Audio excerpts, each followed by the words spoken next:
Bismillah. Assalamualaikum warahmatullahi wabarakatuh.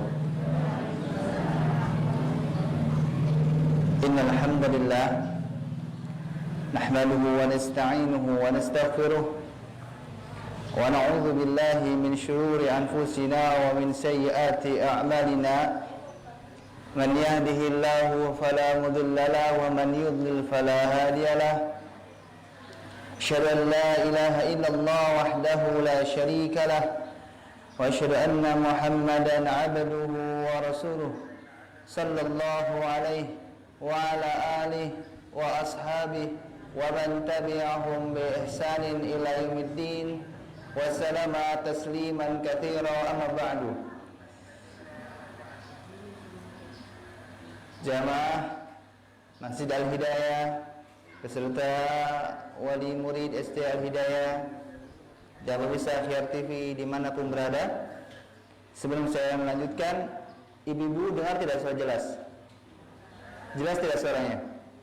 Jelas? Baik. InsyaAllah ta'ala pada pertemuan kali ini kita akan mencoba bagaimana cara Rasulullah SAW mendidik anak kecil. Karena kita tahu, lihat Abdullah bin Abbas, beliau adalah salah satu sahabat yang mendapatkan pendidikan Nabi SAW.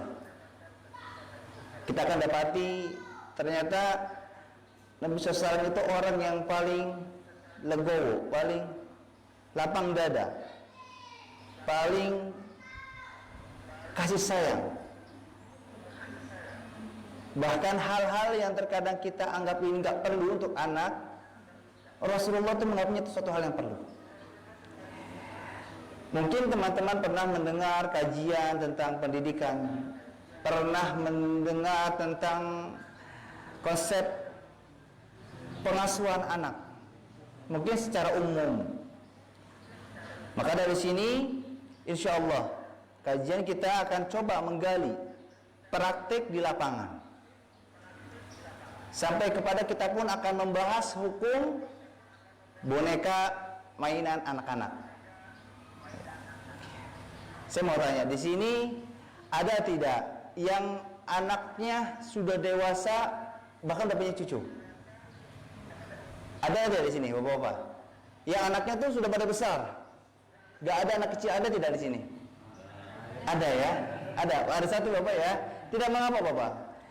Itu suatu hal yang masya Allah, bapak sudah bisa melalui masa itu. Mudah-mudahan anak-anaknya bisa mendapatkan pendidikan yang sesuai dengan pendidikan Nabi SAW. Karena nanti kita akan kaji kenapa kita harus mengkaji, mempelajari sifat pendidikan Nabi SAW. Karena itu cara agar kita bisa berkumpul bersama mereka kembali di surga. Karena dengan menjadi pendidik yang baik, mendidik dengan ilmu, itu cara untuk mereka menjadi orang-orang yang saleh. Termasuk ibu-ibu juga barangkali yang anak-anaknya sudah dewasa, sudah punya cucu misalkan, gak ada lagi anak yang kecil, tidak mengapa. Karena sebetulnya kalau kita berbicara pendidikan Bapak Ibu, itu cukup panjang.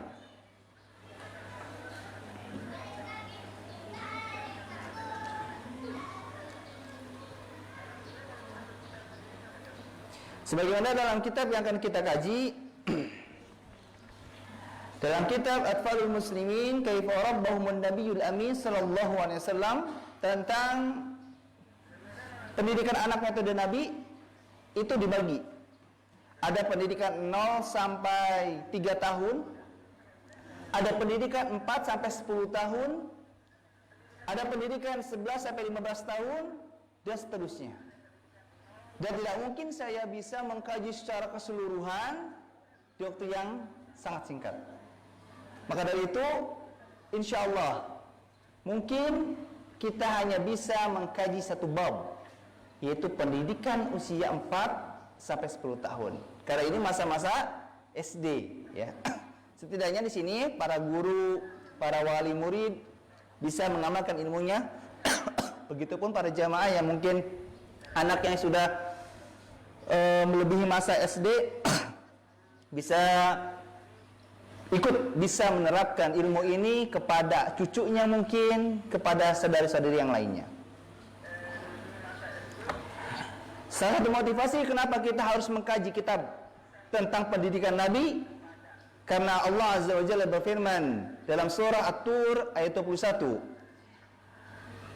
"Walladzina amanu wattaba'atuhum dzurriyyatahum biimanin alhaqna bihim dzurriyyatahum wama altanahum min amalihim min syai'in kullu imri'in bima kasaba rahin." Dan orang-orang yang beriman dan yang anak cucu mereka mengikuti mereka dalam keimanan, kami hubungkan anak cucu mereka dengan mereka, dan kami tidak mengurangi sedikit pun dari pahala amal baik mereka. Tiap-tiap manusia terikat dengan apa yang dikerjakannya. Ya. Maka di sini satu hal yang harus kita pahami, ternyata di surga nanti, di akhirat nanti, anak cucu kita yang mengikuti kita dalam keimanan akan mengikuti kita juga masuk dalam surganya Allah Subhanahu wa taala. Sebagaimana Fadilatul Syekh Abdurrahman bin Nasir As-Sa'di rahimahullah, beliau menjelaskan dalam kitab tafsirnya yaitu Taisir Kalamir Rahman, beliau mengatakan,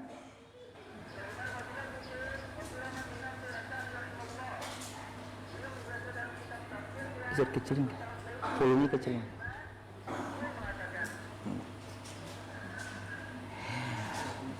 Syekh Abdurrahman bin Nasir As-Sa'di menyatakan, di antara kesempurnaan, kenikmatan bagi penduduk surga, Allah menghubungkan antara keturunan yang beriman dengan orang tuanya. Saya ulangi, kata Fadilatul Syekh Abdurrahman bin Nasir As-Sa'di, berdasarkan ayat tadi, salah satu kesempurnaan yang Allah berikan sebagai nikmat untuk para penghuni surga adalah keturunan mereka yang beriman bersama mereka akan bersama mereka pun di surga.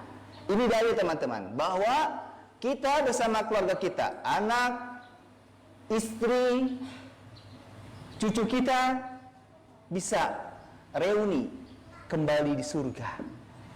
Makanya ini pesan untuk para suami dan para istri. Tanamkan dari sekarang, sampaikan kepada pasangan hidup kita bahwa saya mencintai kamu sehidup sesurga, bukan sehidup semati. Karena kalau sehidup semati sampai mati toh ya sudah. Kalau ada bapak atau ada ibu yang menyatakan demikian, nah, diragukan Pak, diragukan kecintaannya. Ya, kalau sehidup semati, udah mati, kawin lagi, gitu kan? Padahal kata Nabi SAW, istri itu akan bersama suaminya yang terakhir. Makanya kalau ibu-ibu nih sangat cinta kepada suami karena solih, bukan karena kaya. Mudah-mudahan, ya, ketika suaminya qadarullah masyafal meninggal dunia lebih dulu misalkan, bisa tetap bertahan sampai wafat, tidak menikah lagi, agar bisa berkumpul kembali bersama suaminya.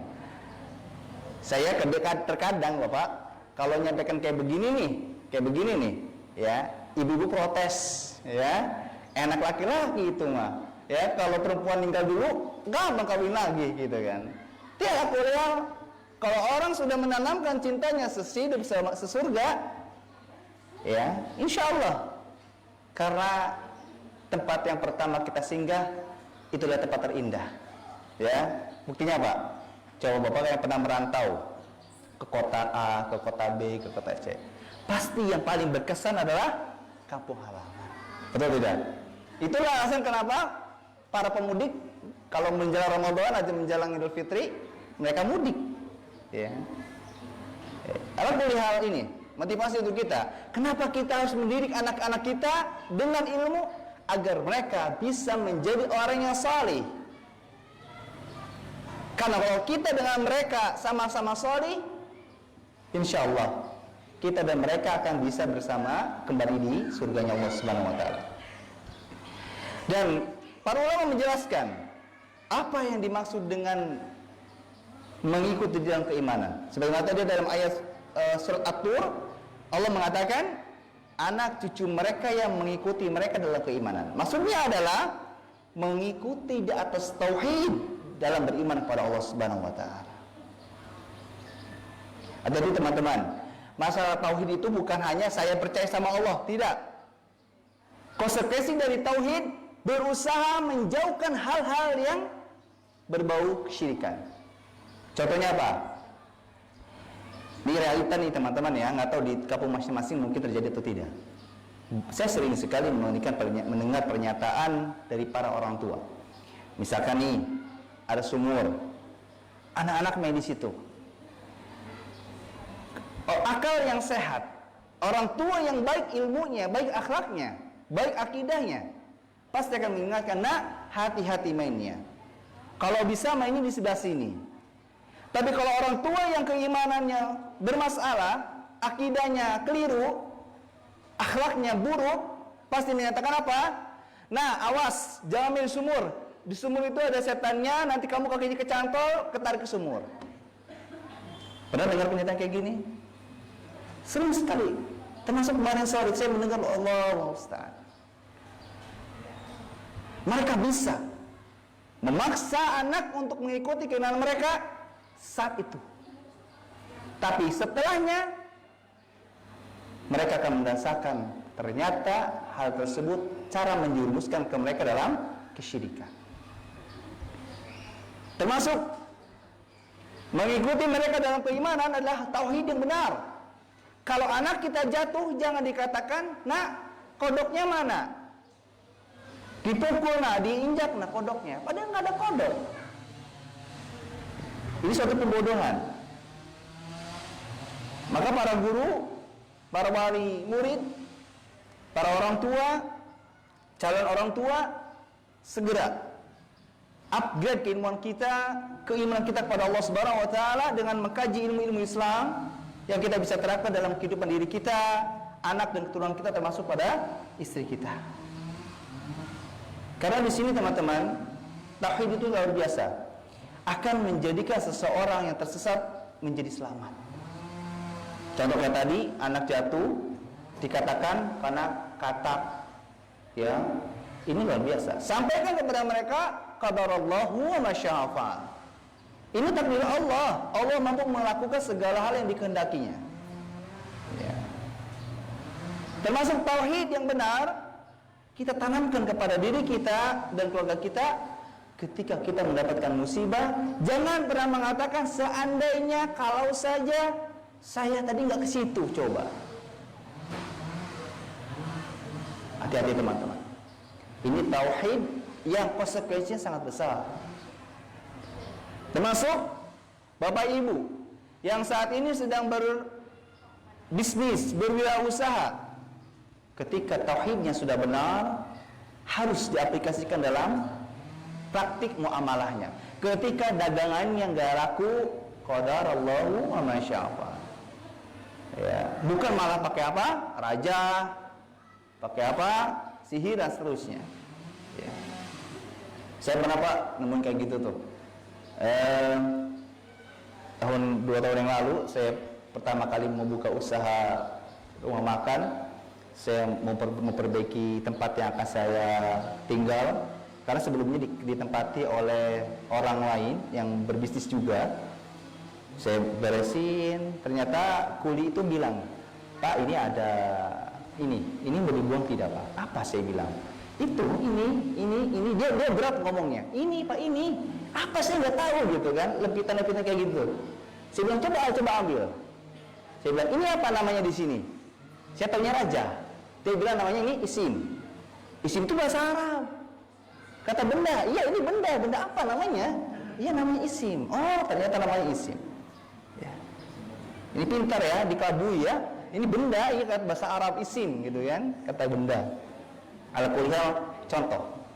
Ini satu bentuk akidah yang sangat rendah. Miris rasanya ketika kita mengaku sebagai seorang muslim tapi praktiknya jauh dari keislaman. Katanya raja bisa membuat bisnis seorang meningkat. Nah, buktinya dia tutup. Ya.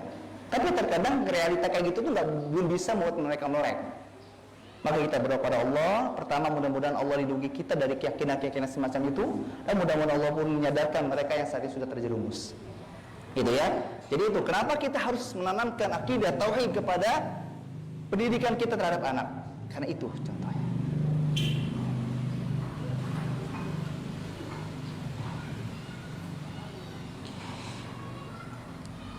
Dalam hadis yang diriwayatkan Ibnu Majah dari Ahmad, Nabi SAW bersabda, sesungguhnya Allah Subhanahu wa taala akan mengangkat derajat seorang hamba yang salih di surga. Kelak dia akan berkata, wahai Rabbku, bagaimana hal ini bisa terjadi padaku? Jawabnya, karena permohonan ampunan anakmu untukmu. Kalau yang tadi pertama, keimanan seorang tua bisa menyelamatkan keimanan anaknya ketika dia berusaha menanamkan keimanan pada anaknya akan terbawa masuk surga. Sekarang kasus anak yang saleh akan bisa menjadi sebab orang tuanya masuk surga. Di sini dalam hadis Ibnu Majah, Nabi SAW memberikan pernyataan bahwa ada seseorang yang dia masuk surga. Lalu dia bertanya, ya Allah, apa yang membuat aku bisa masuk surga? Karena teman-teman, kita masuk surga, penentu utamanya bukan karena amal salih, tapi karena rahmat Allah Subhanahu wa taala. Makanya ketika kita beramal salih, jangan pernah menjadikan ini sebagai satu tujuan yang bisa menjadikan kita sebab masuk surga. Karena yang menentukan kita masuk surga atau tidak, rahmatnya Allah Subhanahu wa taala. Makanya jangan sombong. Baru sedekah 1 miliar aja bangganya luar biasa. Baru bantu orang aja bangunnya udah luar biasa. Kita tidak tahu amal salih mana yang sudah kita lakukan Allah terima. Di sini anak yang salih yang mendoakan ampunan untuk anak orang tuanya akan menjadi sebab orang tuanya pun masuk surga. Dan kenapa kita harus mengkaji cara Rasulullah mendidik anak? Karena dalam hadis yang sahih Nabi SAW menceritakan di akhirat kelak ada seorang anak yang dilemparkan ke dalam neraka. Lalu dia berprotes, dia minta negosiasi pada Allah Subhanahu wa taala. Ya Allah, mengapa engkau masukkan aku ke dalam neraka? Karena aku begini, itu disebabkan orang tuaku. Akhirnya dicari orang tuanya, lalu dilemparkanlah orang tuanya ke dalam neraka. Bapak Ibu yang saat ini sudah bisa menjalankan sholat 5 waktu, bisa hadir ke majelis ilmu, jangan biarkan anak putrinya, putra putrinya bermain tanpa dididik. Karena ketika kita sholat, kita ibadah pada Allah Azza wa Jalla dengan berbagai macam amal saleh, sedangkan kita biarkan mereka tidak melakukannya, itu yang akan menjadi sebab kita akan diseret oleh Allah Subhanahu wa taala masuk ke dalam neraka. Nas'alullah al-afiyata wassalam. Ini pentingnya pendidikan teman-teman. Maka kita akan dapati nanti penjelasan Imam Ghazali rahimahullah. Kalau kita mau melihat benar ataukah salah pendidikan anak sekarang, lihatlah orang tuanya. Ustaz, bukannya ada juga ya orang tuanya belangsak, anaknya baik? Ada, tapi sangat jarang. Yang banyaknya orang tuanya gak benar, anaknya pasti gak benar. Makanya betul pepatah mengatakan buah itu jatuhnya tidak akan jauh dari pohonnya. Ya. Contoh kecilnya gitu Pak. Ini aplikasi dari kehidupan saya. Betul bahwasanya apa yang menjadi kebiasaan orang tua itu yang akan menjadi kebiasaan anaknya. Terjadi kepada keluarga saya. Anak saya demikian. Saya begini, ikut begini. Saya makan ini, ikut makan ini. Apa yang saya sukai, dia sukai. Ini luar biasa. Nah, kalau sekarang kita sebagai orang tua melakukan kebiasaan yang gak baik, lalu bagaimana perasaan kita ketika anak kita melakukan demikian? Betapa banyak orang anak yang ketika dikatakan orang tuanya, nak, udah azan, sholat, anak bapaknya malah baca koran, baca handphone, ya malah ngopi. Apa dia bilang? Bapaknya nggak sholat. Nah, coba kalau itu ditodong kayak gitu gimana? Bingung, repot. Ini luar biasa teman-teman. Pendidikan itu sangat luar biasa. Karena pendidikan adalah alat untuk kita menjadikan dia solid, sehingga kita dengan mereka bisa bertemu kembali di surga Allah SWT. Apa kita tidak mau berkumpul kembali bersama keluarga kita tercinta di surga? Jadi sangat mau. Maka caranya, ayo kita perbaiki konsep pendidikan kita dengan ilmu, bukan dengan hawa nafsu. Kita langsung masuk pembahasan pendidikan anak usia 4-10 tahun. Ini ada beberapa poin, silakan dicatat agar bisa diterapkan di keluarganya masing-masing. Pertama, tentang menasihati dan mengajari saat berjalan bersama. Di sini Nabi SAW memberikan catatan bahwa cara untuk menasihati anak adalah dengan mengajaknya berjalan bersama. Ini caranya bebas, bisa jalan kaki, bisa naik sepeda, bisa naik beca, bisa naik motor, mobil, dan alat transportasi lainnya. Karena di sini teman-teman, coba teman-teman nanti terapkan. Bagi teman-teman yang sudah pernah menerapkan pasti paham. Kita nasihati anak ketika duduk bareng dibandingkan ketika kita berjalan bersama mereka, misalkan di satu tempat atau di satu jalan, pasti lebih mengena di kendaraan. Ini yang saya rasakan Bapak Ibu. Meskipun dulu saya belum punya anak, tapi Allah berikan kemudahan, alhamdulillah, alladzi bi ni'matihi tatimmus shalihat, bisa menerapkan kepada adik-adik saya. Saya ini Pak, kalau naik motor, yang capek bukan tangan, bukan kaki, tapi suara. Karena suara saya keluar dengan cukup keras. Karena kan anginnya, kalau saya bicaranya pelan, dia nggak dengar. Saya bicara beberapa hal. Termasuk kalau adik saya membalelo, ya nggak bener, ya. Kalau bahasa Sundanya mah dablek ya. Itu orang tua pasti bilang, tuh nggak tolong bilangin adiknya. Saya bilang, ayo kita jalan-jalan. Kalau bapak ibu punya rezeki, kasih dia makanan, ajak dia ngebaso, ajak dia beli es krim, ajak dia beli makanan yang lainnya. Makanya ketika kita memanasi istri pun sama. Bapak ibu jangan pelit. Ya, bapak ibu kalau mau menerapkan nasihat ini, ketika mau ke anak, mau ke suami ataupun istri, ajak mereka keluar. Ngebaso ke, ya, ngemie ayam, deket-deket aja. Ya, nggak usah harus ke supermarket, nggak usah. Ya, sering ibu-ibu diajak ngebahas sama suaminya. Ya, barangkali ibu-ibu juga mau menasihati suaminya, ajak Pak, udah lama nih nggak ngebaso gitu, kangen sama baso ini, ayo ajak, nggak apa-apa. Nanti di mobil, di mobil atau di motor atau di sepeda atau di jalan kaki, ngasih tahu. Dan lebih efektif teman-teman. Tahu juga sebabnya apa? Karena pada saat itu hati orang yang menjadi target kita sedang bahagia. Hati yang bahagia akan lebih mudah menerima nasihat dibandingkan hati yang sedang sumpek.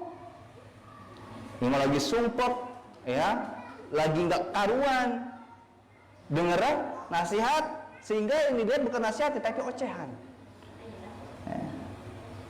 Ini suatu realita yang memang kita rasakan juga. Coba deh Bapak Ibu nanti praktekkan di rumah. Ya, pulang dari sini ajaklah istrinya. Ya. Pak, Ibu, ayo kita keluar. Nah, ayo kita ikut jajan. Jangan pelit teman-teman. Dan kita juga harus tahu apa yang kita berikan kepada istri kita itu adalah sedekah. Niatkan itu karena Allah. Ya. Makanya di sini juga istri harus legowo ketika apapun yang diberikan oleh suaminya, terima dengan ikhlas dan doakan jazakallahu khairan. Ya, suami juga jangan lupa doakan ketika istrinya sudah masakin masakan, nyuci bajunya, ngurusin anaknya, ngurusin keperluannya, ucapkan terima kasih istriku, jazakillahu khairan. Kata Nabi SAW, barang siapa di antara kalian melihat orang lain berbuat baik, maka ucapkan jazakallahu khairan. Kalau untuk perempuan, jazakillahu khairan. Semoga Allah memberikan balasan kepadamu dengan kebaikan. Biasakan demikian teman-teman. Kepada anak juga demikian.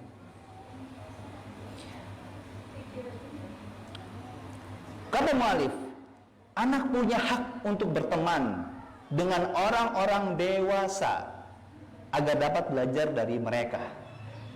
Karena dengan hal tersebut jiwanya akan cepat matang dan dapat menyerap ilmu, hikmah, pengetahuan, pengalaman dari orang-orang dewasa yang bersamanya. Maka dengan demikian akhlaknya akan menjadi akhlak yang bersih, akhlak yang ikut terbawa dewasa. Dan ini sebagai bukti teman-teman, kedewasaan itu tidak ditentukan oleh usia, tapi ditentukan sebagaimana dia bergaul. Ya. Dulu saya merasakan di usia yang saya belum menikah, ketika saya bergaul dengan orang-orang yang dewasa, membuat diri saya merasakan sesuatu yang tidak dirasakan oleh orang lain, termasuk oleh teman-teman saya. Karena betul teman-teman, almar'u ala dini khalilih, falyanzur ahadukum amman yukhalil. Aku mau kasih salam. Teman seseorang itu akan mempengaruhi agamanya. Maka lihat dari siapa kalian berteman, kalian bersahabat. Teman dekat ini punya pengaruh. Maka di sini kata mu'alif, biarkan juga anak-anak untuk bergaul bersama orang-orang yang dewasa. Ya, ingat orang dewasa itu bukan orang yang usianya cuman lebih tinggi, tidak itu. Tapi ketika dia usianya sebaya, pengetahuannya bagus, kalau bahasa Sundanya apa? Ideng, ya, ngerti sendiri, ya. Biarkan mereka bermain dengannya. Jangan biarkan mereka bermain dengan teman-teman yang belum ideng, yang belum ngerti. Karena bagaimanapun kita ngedidik di dalam rumah, ketika dia bisa keluar rumah, akan terpengaruh nantinya. Karena nanti salah satu faktor yang menyebabkan anak kita rusak, akhlak anak kita jadi tidak benar, karena sebab lingkungan.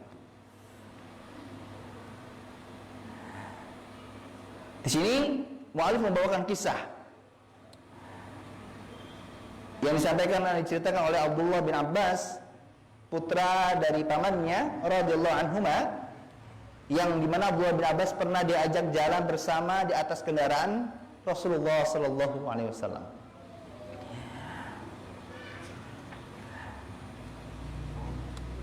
Dengan keadaan demikian, Abdullah bin Abbas posisinya sedang dalam keadaan hati tenang, pikiran segar, hatinya jernih, gak ada sesuatu yang bisa menghalanginya menerima nasihat. Dalam perjalanannya, Nabi SAW mengajarkan kepada Abdullah bin Abbas beberapa pelajaran sesuai jenjang usia dan kemampuan daya dirinya.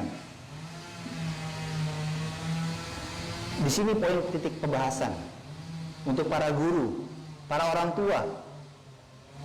Ajarkan kepada anak-anak kita, peserta didik kita, sesuai jenjang pendidikannya, sesuai kemampuan daya pikirnya.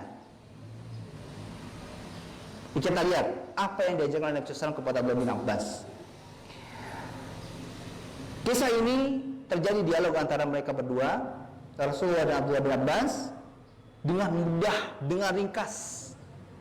Nabi SAW bersabda, "Wahai anak kecil, wahai anakku, aku akan memberimu beberapa pelajaran.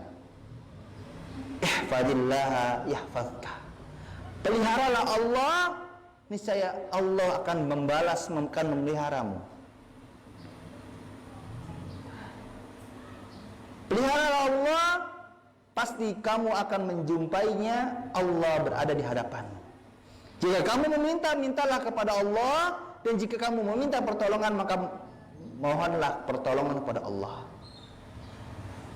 Ketahuilah, sesungguhnya kalau saja seluruh umat bersatu untuk memberi suatu manfaat kepadamu, niscaya mereka tidak akan dapat memberikannya kepadamu kecuali sesuatu yang telah Allah tentukan untukmu, sesuai takdir yang Allah telah berikan untukmu. Dan meskipun semua kaum, sekelompok manusia berkumpul untuk memberikan keburukan, berbuat jahat kepadamu, tentu mereka tidak akan bisa melakukannya kecuali sesuatu yang telah Allah tentukan untukmu. Perhatikan teman-teman, bahasanya ringkas banget. Wahai anakku, peliharalah Allah, maka Allah akan memeliharamu. Ringkas. Anak kecil pasti paham. Peliharalah Allah, jagalah Allah, maka Allah akan berada di hadapanmu. Maksudnya Allah akan selalu memberikan apa yang kau inginkan. Ini luar biasa, teman-teman. Penanaman tauhid yang ringkas. Makanya terakhir saya bergabung di dunia pendidikan formal di tahun 2016 kalau tidak salah. 2012, 15, 16. Saya heran teman-teman. Mungkin kalau sekarang masih menerapkan ini ya, kurtilas ya. Ya. Dan saya pernah menanyakan ke beberapa peserta didik, termasuk dari keluarga ataupun anak-anak sekitar saya tanya, ternyata pelajaran itu bisa dipastikan cukup sulit. Mulai dari matematika, ya kan? Mungkin ada bahasa Inggris ya? Ada. Sekarang bagaimana mereka bisa memahami pelajaran yang kita sampaikan ketika materi yang kita sampaikan di luar kemampuan dia memahami. Allah saja memberikan beban kepada manusia, pada hambanya sesuai kemampuannya. Lah kita malah manusia memberikan beban kepada manusia di luar batasnya. Lalu selanjutnya teman-teman, kalau bisa, mudah-mudahan Allah dengan kemudahan, berharap pada Allah Azza wa Jalla, jangan sibukkan mereka dengan aktivitas-aktivitas selain hal yang berkaitan dengan akhirat. Saya kadang berharap pada Allah Subhanahu wa taala melihat realita ini. Antum bayangkan anak-anak SD, SMP, mungkin SMA pulang sore, aktivitasnya mungkin sekedar pramuka atau yang lainnya. Coba kalau mereka suruh ngaji, suruh lagi do kajian, coba pasti mereka nggak betah. Waktu mereka sudah habis, terkuras mempelajari hal-hal yang membuat mereka lalai. Makanya kata Imam Syafi'i rahimahullah, ini nasihat yang luar biasa. Jika manusia tidak tersibukkan dengan hal yang bermanfaat, pasti mereka akan tersibukkan dengan hal yang tidak bermanfaat. Terbukti, kita punya waktu 24 jam, 12 jam untuk aktivitas, 12 jam kita isi dengan hal yang tidak bermanfaat, maka tidak ada space waktu untuk kita bisa melakukan hal yang bermanfaat. Ini suatu realita yang membuat kita harus sadar, ternyata mendidik anak bukan hanya bisa bermodalkan pendidikan. Kita harus bisa mengarahkan pendidikan yang sesuai konsep Islam. Ya. Makanya ada satu waktu saya terakhir gabung di pendidikan Islam di STIT Cirebon, saya melihat sedikit ada perubahan, alhamdulillah. Kita meskipun sekolah swasta bisa memberikan membuat program pendidikan yang Islami. Upacara bisa sedikit dikurangi gitu kan. Meskipun sesekali kadang pihak dari dinas pendidikan survei gitu kan, berusukan gitu kan. Tapi kita pelan-pelan terapkan.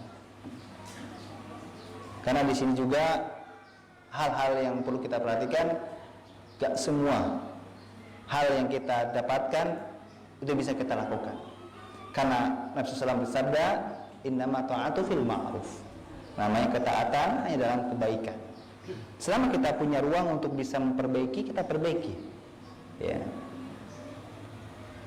Kita lanjutkan. Jadi di sini cara untuk kita mendidik anak didik kita, peserta didik kita, anak-anak keturunan kita, didik mereka dengan sesuai kemampuan akalnya. Jadi gampangnya, sampaikan dengan bahasa yang ringkas. Jangan dengan bahasa yang terlalu baku, terlalu intelek, jangan. Yang ada nanti mereka bingung. Ya.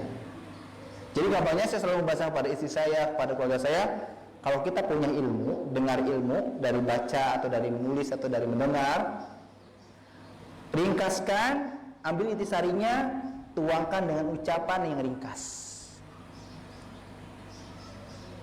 Ya. Kalau contoh kayak tadi, anak jatuh. Kalau kita sampai karena itu semua takdir Allah. Gak perlu kita nyampaikan Allah Subhanahu wa taala sudah menentukan takdir manusia. Gak usah. Nanti yang mereka jadi fokusnya ke 50.000 tahunnya. Kita kan mau menyampaikan ini takdir Allah. Jadi kita jatuh, kita senang, kita susah, itu merupakan takdir Allah. Bukankah salah satu konsekuensi dari rukun iman apa? Kita mengimani takdir yang baik dan yang buruk. Ya, gitu teman-teman. Selanjutnya, poin yang kedua dalam mendidik anak di usia 4 sampai 10 tahun adalah menarik perhatian anak dengan ungkapan yang lembut atau memanggilnya dengan panggilan yang enak didengar. Kata mu'alif, di antara faktor penumbuhan rasa percaya diri dalam diri anak dan peningkat semangat spiritual, psikologinya menjadi membaik adalah dengan memanggilnya dengan namanya, bahkan memanggilnya dengan menyebut nama yang paling bagus, yang paling baik. Misalkan dengan julukannya atau dengan sifat baik yang dimiliki si anak. Sebagaimana Rasulullah SAW merupakan contoh dari yang kita ambil dari sikapnya. Nabi SAW mempraktikkan demikian. Perhatikan teman-teman, kita terkadang memahami suatu panggilan itu orang tua saja, orang dewasa saja. Semisal saya memiliki anak nama Humaira, dipanggil Abu Humaira, misalkan ini kuliah namanya. Nabi SAW memanggil anak kecil dengan kunyah. Coba bayangkan, ini hal yang masih kita terkadang tabu. Jangankan kita sama sampai anak kecil, orang tua sama orang tua saja, orang dewasa sama orang dewasa saja, masyarakat kita masih tabu. Nah, orang Abu Humaira, gitu kan, masih bingung dia. Tapi dengan sunnah yang mulai hilang di antara masyarakat, termasuk dalam diri kita, kehidupan kita. Meskipun kunyah ini hanya bisa dipanggil di antara teman-teman yang sudah kenal. Makanya kalau teman-teman nih misalkan ketemu sama orang yang baru kenal, kalau ditanya nama antum siapa, nama ibu siapa, jangan sebut kunyah, sebut nama asli. Saya nama Fadli. Ya, sekarang banyak praktiknya salah. Pengen mengamalkan sunnah kunyah dalam pemanggilan, siapa namanya? Abu Fulan. Yang mereka bingung nanti. Ya, kalau sudah dengan orang yang sama kenal, antum sampaikan, antum bisa panggil saya dengan Abu Fulan atau Ummu Fulan. Indah kan? Tadi ada pembahasan akidah yang berkaitan dengan ini. Kita boleh dipanggil dengan penisbatan nama anak, tapi kita dilarang, diharamkan menisbatkan nama kita dengan pasangan hidup kita. Ibu-ibu mungkin di komplek, di kampungnya sering dipanggil, misalkan nama suaminya Ahmad, dipanggilnya apa? Ibu Ahmad. Ini haram, nggak boleh. Ya. Nabi SAW melarang, ya, seorang wanita menisbatkan namanya kepada suaminya, nggak boleh.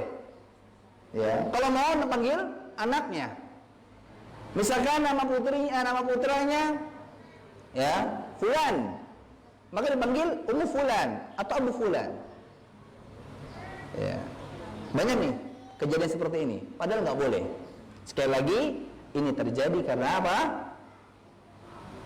Awamnya kita terhadap syariat Islam. Maka mudah-mudahan melalui majelis ini kita mulai tersadar bahwa ternyata pendidikan kita selama ini masih jauh persentasenya dibandingkan pendidikan Nabi Sallallahu Alaihi Wasallam. Kita perhatikan di sini Nabi SAW memberikan contoh. Nabi SAW terkadang memanggil anaknya, memanggil anak kecil dengan istilah apa? Anak muda. Ya, sebagaimana dalam hadis beliau bersabda, anak muda, sesungguhnya aku akan memberimu beberapa pelajaran, seperti kepada tadi Abdullah bin Abbas, anak muda. Ya, jadi meskipun dia masih kecil, bukan suatu hal yang salah, bukan suatu hal yang tabu kita memanggilnya dengan anak muda. Bahkan meskipun dia bukan anak kita, kita boleh memanggilnya dengan apa? Anakku. Ya. Sebagaimana Rasulullah SAW bersabda, anakku, yang beliau ucapkan kepada Anas ketika turun hijab. Ketika Allah Subhanahu wa taala menurunkan ayat hijab, Nabi SAW memanggil Anas dengan anakku. Ya. Meskipun Anas bukan anaknya, tapi beliau memanggil Anas dengan anakku. Termasuk para guru ketika memanggil anak peserta didiknya, panggillah dengan panggilan yang baik. Jangan merasa segan memanggil anakku. Ya. Meskipun anak itu misalkan maaf, rupanya nggak bagus, panggil anakku. Atau anak soleh misalkan. Sebagian kata-kata mu'alif, panggillah dengan sifat-sifat terbaiknya. Misalkan anak tersebut suka bersihin sampah, ya. Oleh anak yang suka bersih-bersih, anak yang suka kebersihan, gitu. Sekarang realitanya teman-teman, bagaimana anak kita, peserta didik kita mau jadi anak yang solih, solihah, yang baik akhlaknya, tapi kita memanggilnya, hidung, ya. Anaknya kecil, hitam, dipanggilnya hidung, nggak boleh, ya. Misalkan anak kita pesek, jangan panggil dia pesek.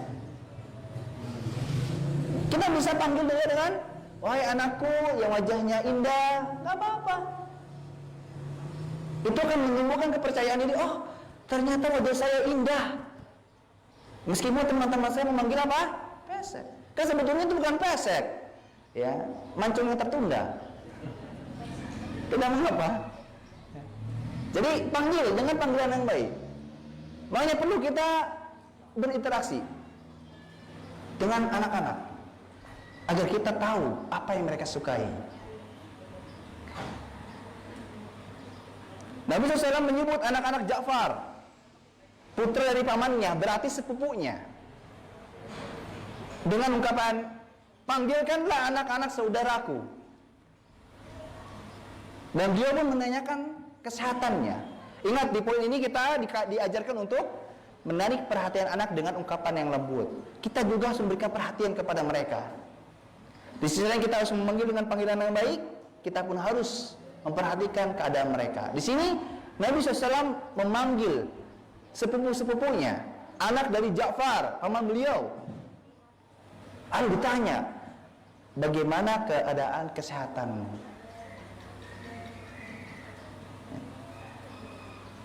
Mengapa aku melihat tubuh keponakanku kurus-kurus seperti anak-anak yang sakit? Peduli sekali. Dan ini pun sebagai pelajaran untuk kita semua teman-teman. Jangan pernah malu, jangan pernah segan menengok teman anak kita yang sakit. Jangan pernah malu. Termasuk ketika kita sebagai guru, ada yang sakit, jangan nunggu berapa hari? 3 hari baru ditengok. Tahu kita kabar, ibu, teman saya fulan atau fulana sakit, ayo kita jenguk. Meskipun misalkan Ustaz kalau semuanya repot, ya sebagian. Ya. Misalnya ada uang kas atau uang mungkin pihak sekolah memiliki anggaran khusus untuk menjenguk orang-orang yang sakit, luar biasa teman-teman. Bukankah faedahnya sangat besar? Kata Nabi SAW, seseorang mukmin yang dia menjenguk saudaranya sakit di pagi hari, maka 70.000 malaikat mendoakan rahmat dan ampunan untuknya. Ya. Luar biasa.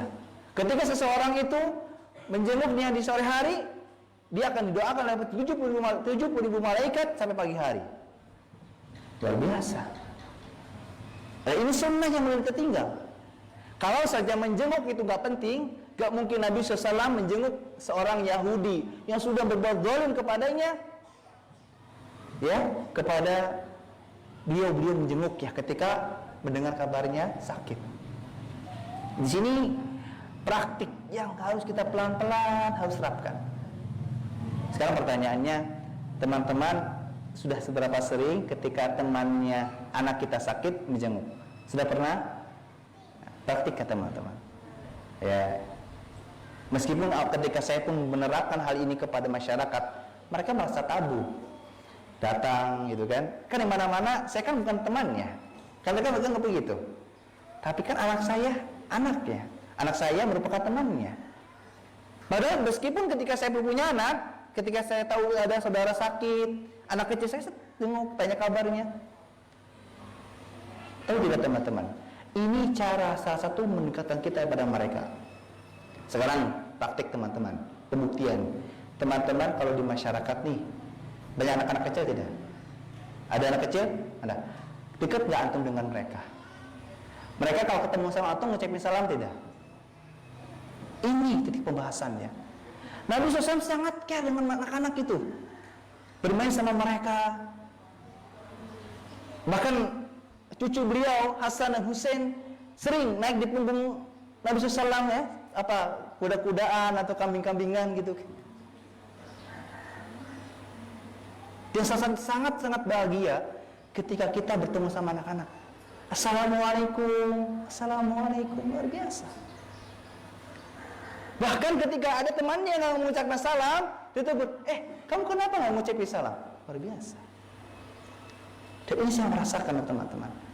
Memang untuk membangun ini cukup sulit, tapi kalau kita nggak berusaha melakukannya dari sekarang, tidak akan terwujud dan tidak akan terlaksana. Pelan-pelan. Makanya ketika kita naik motor, ketika naik mobil, naik sepeda, ada orang yang di jalan, ada orang yang sedang duduk, mau itu besar atau kecil, sapa mereka. Yang lagi mobil, buka kaca mobilnya, assalamualaikum, jangan pakai klakson. Salah satu Islam mengajarkan cara mengucapkan salam yang benar adalah dengan assalamualaikum, bukan dengan klakson. Dan salah satu cara menyapa orang Nasrani adalah dengan apa? Melambaikan tangan. Sering gitu? Nggak boleh. Ini cara orang-orang Nasrani menyapa. Nggak boleh kita. Karena Allah dan Rasulnya memerintahkan kita untuk menyelisihi orang-orang Yahudi dan Nasrani. Kalau mau gini tapi assalamualaikum. Tapi tidak hanya begini atau klakson, nggak boleh. Karena isyarat itu sebetulnya bukan hal yang baik. Makanya nanti kita akan dapati, jangan biarkan anak kita memberikan isyarat. Misalkan mau nggak? Nggak boleh. Kita didik mereka jangan menggunakan isyarat, baik dengan menyetujui maupun tidak. Misalkan dengan iya menganggukkan kepala, kalau enggak ngelengin kepala, nggak boleh. Kata Imam Al-Ghazali rahimahullah, beliau mengatakan, jangan biarkan anak-anak kalian memberikan isyarat dengan anggukan kepala. Ya. Untuk apa Allah berikan mulut? Kalau bukan untuk bicara. Kecuali dia memang qadarullah, misalkan Allah berikan ujian, dia tidak bisa bicara mungkin, nggak masalah. Ini kan uzur syar'i, ya. Tapi selama kita bisa diberikan kemudahan untuk berbicara, maka sampaikan ucapan yang baik.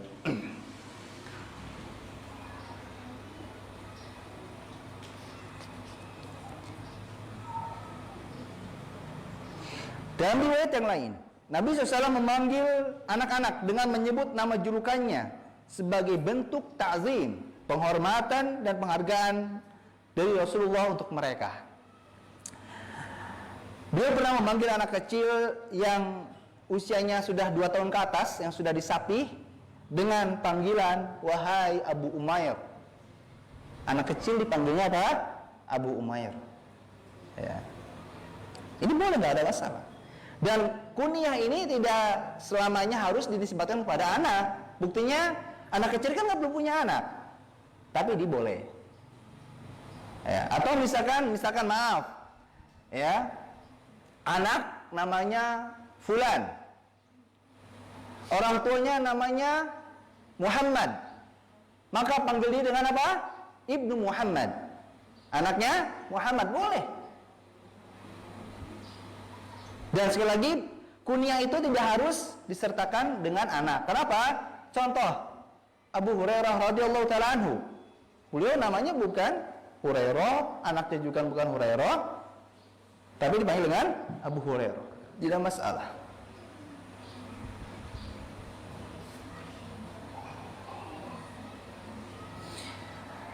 Seseorang lebih terkesan jika dipanggil dengan julukan, gelar, pujian, predikat yang bersifat baik daripada dipanggil nama aslinya. Hukum asal kita boleh memanggil nama seseorang dengan nama aslinya. Tapi kalau bisa, panggil dia dengan panggilan, julukan, sebutan predikat atau karakter dia yang baik. Yang sudah saya tadi jelaskan. Kalau anaknya suka sedekah, maka puji dia. Wahai anak yang suka bersedekah. Orang misalnya kita punya anak peserta didik atau anak kita suka berpuasa sunnah misalkan. Wahai anak yang suka berpuasa. Dan seterusnya. Terkadang memang sangat berat teman-teman. Kita tuh terkadang lebih senang apa? Mengklaim suatu keburukan dibandingkan kebaikan. Anak nakal pasti dipanggil nakal. Tapi benar nggak coba kalau anaknya baik dipanggilnya baik? Kita belum pernah. Ketika salah dicerca terus. Tapi ketika anaknya berbuat sesuatu yang benar tidak pernah dipuji.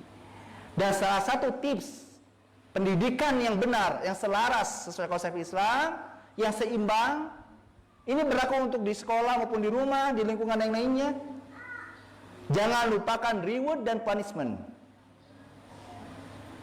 Reward untuk mereka yang mentaati perintah, yang mereka mengikuti keinginan kita, yang mereka berbuat baik terhadap kita, dan punishment, hukuman untuk mereka yang sebaliknya, yang berbuat buruk, yang berbuat kesalahan, yang tidak taat peraturan.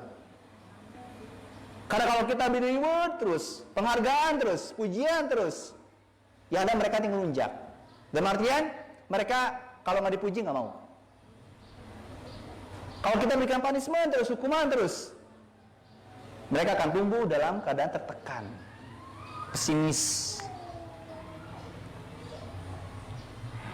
Maka, suatu ironis, suatu yang membuat miris juga, ketika anak-anak dipanggil dengan panggilan yang buruk. Misalkan anaknya gendut, gembrot, ya. Anaknya apa? Rambutnya pendek, gundul. Apa salahnya gundul? Apa salahnya gembrot? Meskipun gembrot, maaf, gendut merupakan salah satu karakter, ciri dari penghuni neraka, bukan berarti kita harus panggil dia dengan gembrot. Meskipun gundul pun, ya, suatu hal yang mungkin aneh bagi kita, jangan dicela. Termasuk kalau anak kita, anak peserta didik kita rambutnya apa? Gak lurus, keriting, jangan dipanggil kribo. Ya. Ini satu hal yang kita perlu biasakan dari sekarang agar tidak refleks, ya. Ini terjadi, panggilan-panggilan buruk pernah terjadi di masa Nabi SAW. Inilah kenapa alasan para ulama menjelaskan gak boleh memanggil anak-anak dengan panggilan yang buruk. Alasannya ini. Istri Nabi Muhammad SAW, Aisyah radhiyallahu anha, berkata, aku pernah berkata kepada Nabi SAW, cukuplah sikapmu terhadap Sofia. Sofia adalah istri Nabi SAW juga yang lain. Jadi Aisyah di sini agak sedikit cemburu. Lalu menyatakan kepada Rasulullah SAW, ya Rasulullah, cukuplah sikapmu terhadap Sofia, udah jangan berlebihan. Karena Sofia itu begini dan begini. Salah satu perawi hadis ini namanya adalah Musaddad. Dia menjelaskan bahwa yang dimaksud oleh Aisyah adalah bahwa Sofia itu orangnya pendek. Saya mau tanya, kalau kita menyatakan orangnya pendek, celaan atau bukan? Ya, ini pernyataan ya. Ini suatu kabar yang kita jelaskan. Dia itu orangnya pendek gitu. Bukan berarti kita manggil dia apa? Si pendek, bukan, beda, ini beda nih ya. Ini hal yang agak sedikit ringan karena kita nggak memanggil dia, hanya memberikan kabar bahwa Sofia itu orangnya pendek, kata Aisyah. Ngasih tahu doang. Perhatikan nih, Nabi SAW ketika mendengar pernyataan Aisyah, dia mengatakan, sungguh engkau telah mengucapkan satu kalimat yang seandainya kalimat itu dicampurkan dengan air laut, pasti ucapan tersebut akan mencemarinya. Sangat dahsyatnya konsekuensi dari ucapan tersebut bisa mempengaruhi apa? Air laut. Hadis ini dari Imam Ahmad, nomor hadis 4232. Ya, hati-hati teman-teman. Nyatakan ya, orang itu gendut, gembrot, kribo, pendek, pesek dan seterusnya, menyatakan saja itu nggak boleh. Apalagi sampai apa? Menjadikan itu sebagai panggilan. Makanya konsepnya, kalau kita nggak suka diperbuat demikian, maka jangan pernah berbuat demikian kepada orang lain. Kalau kita nggak mau dipanggil dengan panggilan yang buruk, maka jangan pernah memanggil mereka dengan panggilan-panggilan yang buruk. Kalau kita suka dipanggil dengan panggilan-panggilan yang baik, maka panggillah mereka dengan panggilan yang baik. Ya.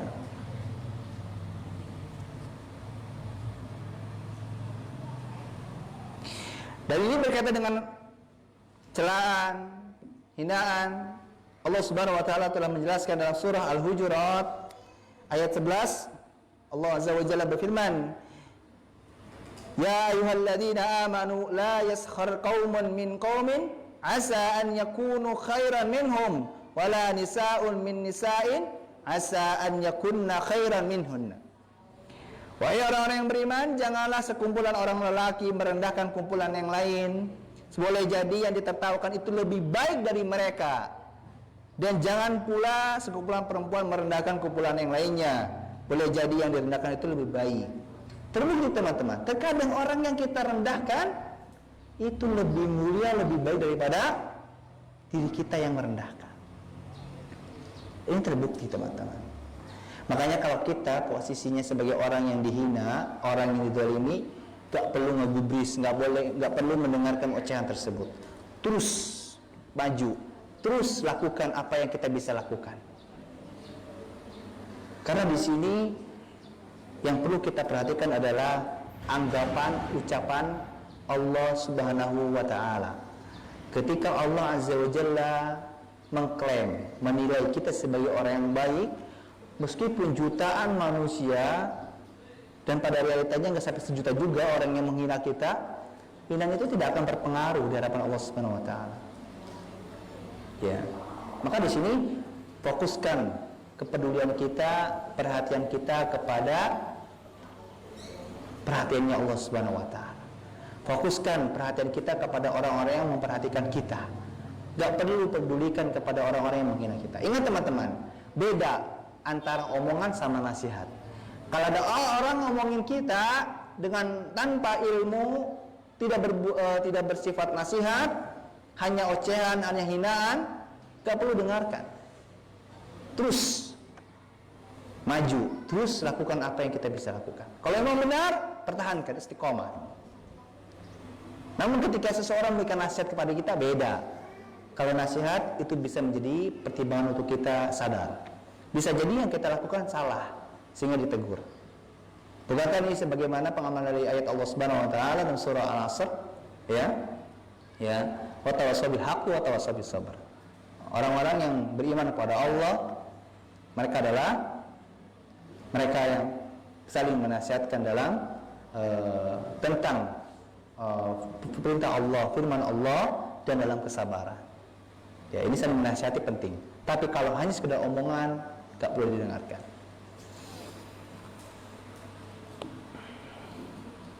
Selanjutnya teman-teman, menghargai mainan anak. Nah, ini kita akan bahas nih tentang hukum mainan untuk anak.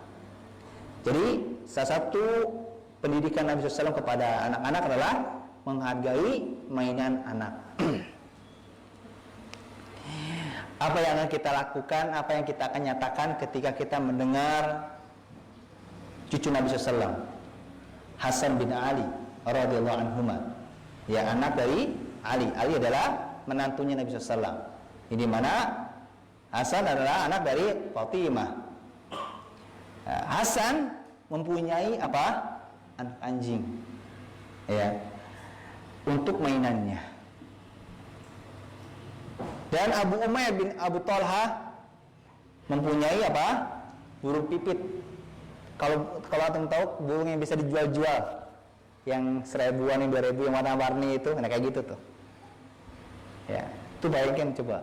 Di zaman Nabi SAW, Nabi SAW membiarkan, ya, Hasan dengan mainannya, Abu Umayyah dengan mainannya.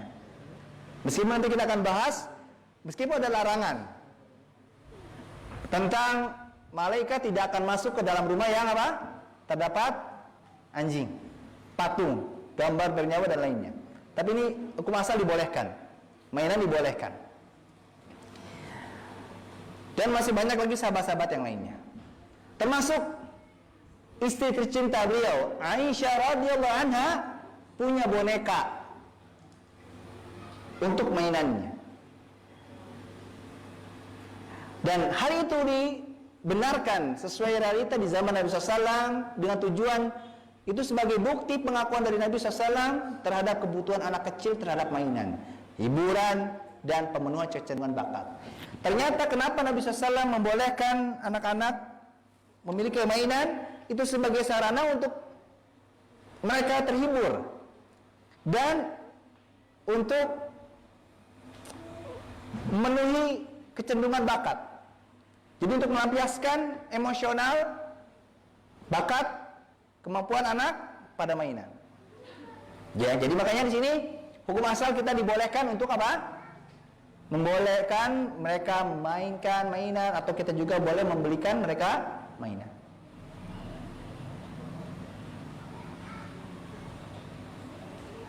Berkenaan dengan hukum boneka, sedikit saya jelaskan agar tidak rancu.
Sehingga tidak sampai dinyatakan sebagai hewan atau apa, gambar makhluk bernyawa.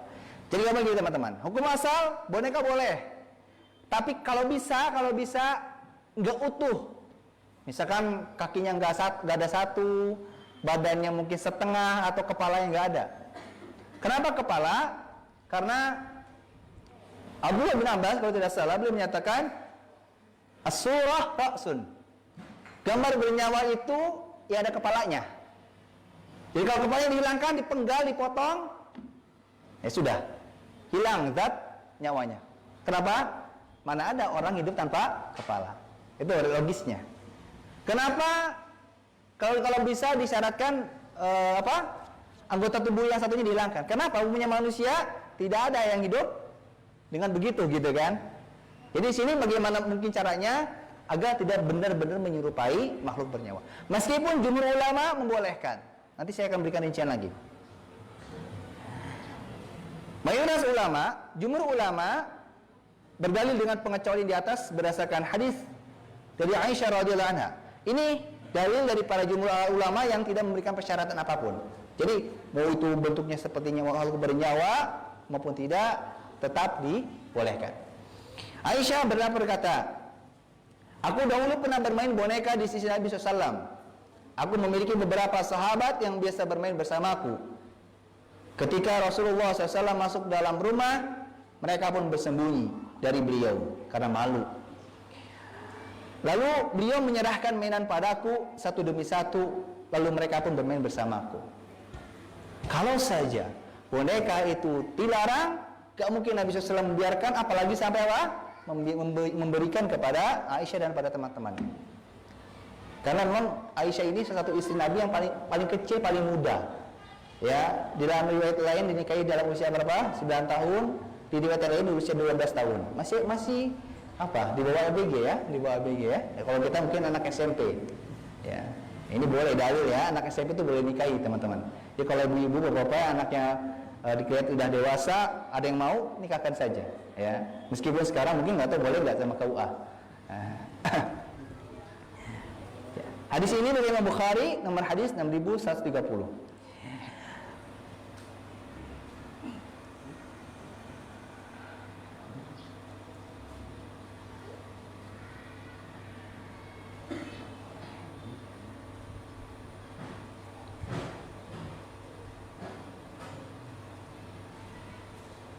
Meskipun ada beberapa pendapat ulama yang menyatakan bahwa tentang pernyataan hadis tadi Aisyah yang Nabi SAW membiarkan Aisyah bermain boneka, itu katanya itu sudah dimasukh ya, sudah dihapus.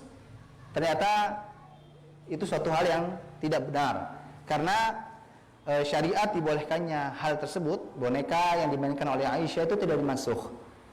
Berdasarkan hadis yang lain, Aisyah pun bercerita dalam hadis yang diriwayatkan oleh Imam Abu Dawud, Imam An-Nasai dan lainnya, dan dari sini derajatnya hasan.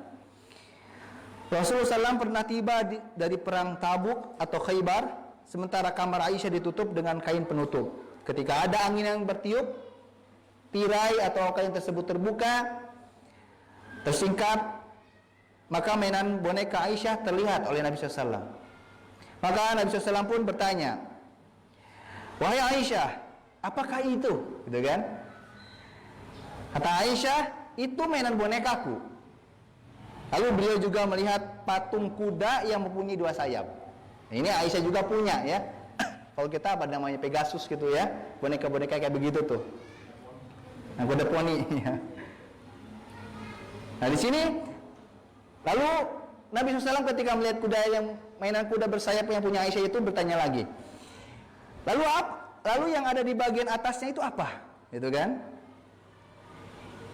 Maaf. Lalu sesuatu yang aku lihat di tengah-tengah boneka tersebut itu apa? Itu apa itu? Kata Aisyah, itu boneka kuda. Lalu Rasulullah bertanya lagi, lalu yang ada di bagian atasnya itu apa? Lalu kata Aisyah, itu 2 sayap, gitu kan? Saking Nabi SAW itu penasaran ini apa gitu kan? Aisyah menjawab, ini kuda. Terus itu yang di atasnya apa? Itu sayap, gitu kan? Lalu Nabi SAW bertanya lagi, kuda mempunyai 2 sayap, gitu. Jadi Nabi SAW di sini menyatakan kuda punya 2 sayap, gitu. Paham nggak? Jadi di sini ketika Aisyah menyatakan ini sayapnya kuda loh, kata Rasulullah, emang kuda punya sayap, gitu. Di sini Aisyah menjawab, tidakkah engkau pernah mendengar bahwa Nabi Sulaiman alaihissalam mempunyai kuda yang punya banyak sayap? Lalu Aisyah berkata, beliau lalu tertawa hingga aku melihat giginya. Jadi ketika Nabi SAW melihat mainan yang kuda yang ada sayapnya, gitu kan? Ya, lalu Aisyah pun menyatakan, apakah kamu belum tahu Nabi Sulaiman pernah punya kuda yang banyak sayapnya? Nah, kata Rasulullah, wah benar juga, gitu kan? Ternyata mainan kayak gini boleh, teman-teman, selama memang untuk anak-anak. Nanti ada pembahasan mainan, boneka, dan semisalnya, hukumnya boleh jika digunakan untuk mainan. Tapi kalau cuma untuk pajangan doang, di lemari atau di meja atau di dipan, di tempat-tempat lainnya, maka itu tidak boleh. Jadi kalau sudah tidak digunakan ya sudah, simpan, gak usah dipajang. Karena nanti akan masuk ke larangan apa? Memajang gambar makhluk bernyawa. Makanya kalau bisa di rumah jangan sampai ada foto yang bernyawa. Ya, foto kita, keluarga kita kalau bisa disimpan saja, nggak perlu dipajang. Apa sebabnya? Karena nanti kita rugi. Rumah kita tidak akan dikunjungi, tidak akan dimasuki oleh malaikat. Sangat rugi sekali nantinya kita. Ya. Masuk kalau bisa spray bantal, kasur, gitu kan, tirai, baju kita. Kalau bisa jangan ada gambar makhluk bernyawa. Ya tadi wujudnya asli utuh, atau kalau bisa kalau ada tutup saja. Kalau nggak bisa disimpan ditutup. Ya, dulu saya ketika pertama kali tahu hadis ini, saya punya baju meskipun nggak utuh gambarnya, tapi saya saking takutnya kan ada kepalanya, saya tutup matanya pakai lakban. Nah, itu boleh. Karena mana ada orang hidup tanpa mata. Jadi ini boleh kita terapkan. Jadi Ustaz nanti gimana kalau saya dikatain sama teman-teman, kok bajunya lakbanan gitu? Gak apa-apa. Jangan malu selama kita mengamalkan syariat Islam.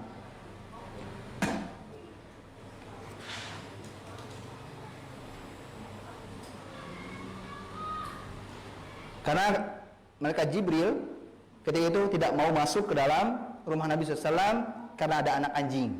Ketika itu Hasan memang sedang main anjing. Ini melanjutkan pembahasan tadi berkaitan dengan anak anjing. Itu dibahas juga oleh para ulama sebagaimana kejadian dari Nabi SAW. Jibril ketika mau masuk ke rumah Nabi SAW nggak jadi. Karena ada anak anjing yang merupakan mainan siapa tadi? Hasan, anak dari Ali bin Abi Thalib yang merupakan cucu beliau. Yang sebelumnya memang Nabi SAW tidak mengetahui keberadaan anjing itu di dalam rumahnya. Tapi luar biasa, ketika Jibril menegur Nabi SAW ada anjing dalam rumahnya, ternyata itu anjing punya cucunya, Nabi SAW tidak marah, tidak menyalah-nyalahkan, tidak mengusirnya, tidak. Luar biasa, legowo banget, lapang dada banget hati beliau Sallallahu Alaihi Wasallam. Dan apalagi sampai tidak melarang Hasan untuk bermain anjing tersebut. Begitu pula dengan burung pipit milik Abu Umair. Nabi SAW tidak melarangnya bermain dengan burung selama dia tidak menyakiti atau menyiksanya. Bermain burung, hewan-hewan yang lainnya dibolehkan, asalkan tidak sampai menyakiti burung tersebut. Ustaz, bagaimana hukumnya kalau sekarang banyak orang-orang yang bukan anak-anak main burung? Ada di sini suka melihara burung, ya? Saya kaget, saya waktu dengar adik saya punya burung 5, lovebird 2, parkit 2, apalagi tuh saya nggak ngerti. Harganya cukup mahal, saya kira 10.000 ribu. Ternyata ratusan ribu gitu kan.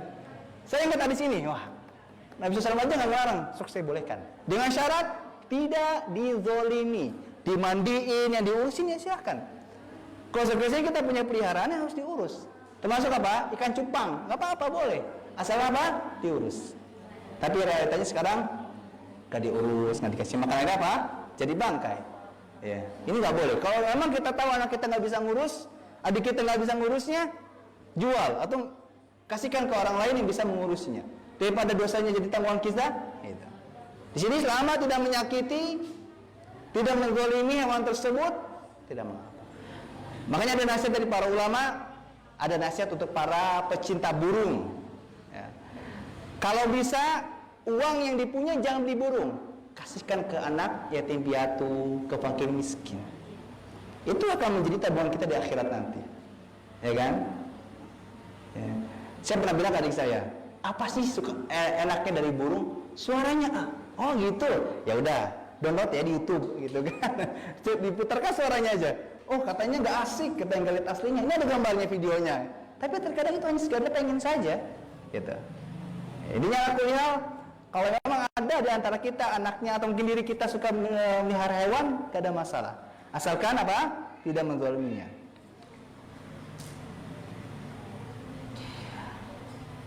Terakhir, karena setengah 11 ya, sampai jam 11 kan. Masa selanjutnya, bahaya melarang anak-anak dari mainan. Mu'alif memberikan penjelasan, nggak boleh melarang anak-anak memainkan mainannya. Al-Imam Al-Ghazali rahimahullah menyarankan agar sang anak dibolehkan bermain seusai belajar. untuk memperbarui semangatnya, namun hendaknya tidak sampai membuatnya kelelahan. Saya mau tanya, kira-kira anak didik kita sekarang di sekolah nih, kalau suruh belajar semangat atau loyo? Loyo kan? Waktu 1 jam udah ngeluh. Tapi coba suruh dia keluar, cengar lagi. Betul tidak? Betul. Ini membuktikan memang dia tuh butuh yang bisa nge-fresh hati dia, pikiran dia. Makanya nanti mungkin bisa nih di schedule jadwal belajar ya. Belajar, main dikit, main masuk, belajar lagi, main lagi. Nggak apa-apa. Kan kita kan untuk memahamkan mereka tentang ilmu. Ya. Target kita adalah untuk menyampaikan ilmu, bukan untuk menjelaskan. Apa gunanya kita menjelaskan tapi nggak disampai ke dalam hati mereka? Ya. Makanya kita targetnya apa? Kejar materi atau menyampaikan ilmu? Kalau ngejar materi, silakan sampaikan sebanyak-banyaknya. Mau dia ngantuk, mau dia nggak fokus, nggak ada masalah. Tapi kalau target kita menyampaikan ilmu, atur skalanya. Rasulullah sudah memberikan caranya, nih kayak gini. Biarkan mereka bermain. Makanya jangan heran kalau anak-anak lebih semangat bermain dibandingkan belajar. Karena tahu teman-teman, kenapa anak-anak suka bermain? Karena bermainnya anak-anak itu adalah kebutuhan orang dewasa bekerja. Ibu-ibu yang sedang ngobrol, kalau bisa berhenti dulu agar fokus. Ya. Ibu-ibu ngobrol nanti lagi ya. Sebentar lagi kok. Ya. Nanti bukan jadi majelis ilmu, tapi majelis gosip nantinya. Baik, kita lanjutkan. Imam Al-Ghazali rahimahullah pun mengatakan, usai keluar dari sekolah, sang anak hendaknya diizinkan untuk bermain dengan mainan yang disukainya, untuk merehatkan diri dari kelelahan belajar di sekolah. Sebab melarang anak bermain dan hanya disuruh belajar terus akan menjenuhkan pikirannya, memadamkan kecerdasannya, dan membuat masa kecilnya kurang bahagia. Anak yang tidak boleh bermain pada akhirnya akan berontak, akan tidak patuh dari tekanan itu dengan bermain berbagai macam cara, entah dengan menentang, entah dengan menangis dan semisalnya. Di sini Imam Ghazali rahimahullah memberikan rambu-rambu untuk kita dalam pendidik, baik kita sebagai orang tua maupun guru. Berikan waktu kepada mereka untuk bermain. Makanya kalau bisa sekolah manapun kalau bisa menyediakan mainan. Makanya kita bisa belajar dari apa? Sekolah kober, TK. Yaitu mereka menyediakan fasilitas. Setajum ada kober di dekat rumah. Mereka itu anak kecil belajar. Tapi ternyata istirahatnya lebih lama mungkin dibandingkan SMP. Tapi subhanallah, masuk kelas mana ada kata capek itu nggak ada. Cengar, mau saya ngaji bu. Ya. Kita bisa belajar tuh sama metode kober atau TK ya. Ya. Meskipun mungkin tidak harus ada ayunan, nggak harus itu, tapi berikan fasilitas kepada mereka. Ya. Berikan fasilitas kepada mereka untuk bisa merefresh otaknya. Refreshnya orang dewasa dengan rehat, istirahat, gelelengan. Maka refreshnya pikiran anak-anak dengan bermain. Maka jangan pernah bilang ke anak apa? Nak, diam, jangan. Biarkan dia bermain. Kalau memang dia bermain sesuatu yang berbahaya, misalkan pisau, jangan pernah melarang dengan kata jangan. Meskipun hukum asal kita boleh melarang dengan kata jangan. Tapi kalau bisa hindari. Misalkan, nak, jangan main pisau, jangan begitu bilangnya. Harusnya kita bilang apa? Nah, kalau mau main yang lain. Jadi kita mengarahkan bukan melarang. Sekarang pembuktiannya. Ibu bapak kalau di jalan lihat jangan nengok kiri, nengok mana? Nengok kiri, kan? Padahal jangan, tapi kita nengok. Ini pisau biologis. Ketika dilarang pasti apa? Penasaran. Nah, jangan main pisau. Apa sih pisau? Kan jadi kelet, gitu kan? Jadi jangan dilarang, diarahkan. Ternyata itu lebih efektif dibandingkan apa? Melarang. Nah, kamu jangan pisau, mak. Dia teriak-teriak, dia berulang-ulang kali mengatakan, nak, jangan main pisau. Tapi anaknya nggak gubris, karena dia pengen tahu ini apa. Apalagi di usia seperti ini, penasarannya lebih tinggi, gitu kan? Makanya jangan heran kalau anak kita ngoprek ya, ngacak ini, ngacak itu, pakaian diberantakin, pakai kasih berantakin. mungkin gelas dilempar-lempar mungkin. Karena pengen tahu ini apa. Kalau saya pegang ini kenapa? Saya kalau kayak gini kenapa nantinya? Dia penasaran. Maka jangan pernah larang. Jadi jangan pernah kita melarang, tapi kita berikan solusi. Dalam berdakwah kepada anak, istri, keluarga, masyarakat, ketika kita melarang sesuatu, kita harus siap penggantinya. Kita melarang mereka dari main gunting, main pisau, kita harus siapkan mainan atau sesuatu yang bisa dimainkan olehnya dengan cara yang lain. Jadi dalam mendidik anak pun jangan terlalu banyak memberikan pelarangan, tapi arahan. Nah, jangan main ini ya, kalau bisa main ini. Boleh begitu. Atau kalau mau langsung, nah main ini aja nih. Gitu. Ya. Intinya ala kulli hal, ini satu pendidikan yang kita perlu biasa dari sekarang.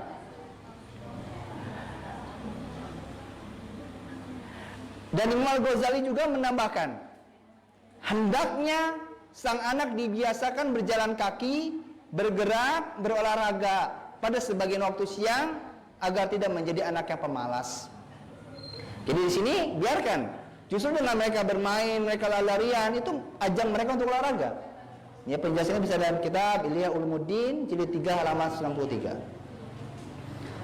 Dan penelitian dalam ilmu kejiwaan, psikologi anak, psikologi orang, manusia, membuktikan bahwa ada korelasi, hubungan yang erat antara kesehatan jasmani dan kecerdasan.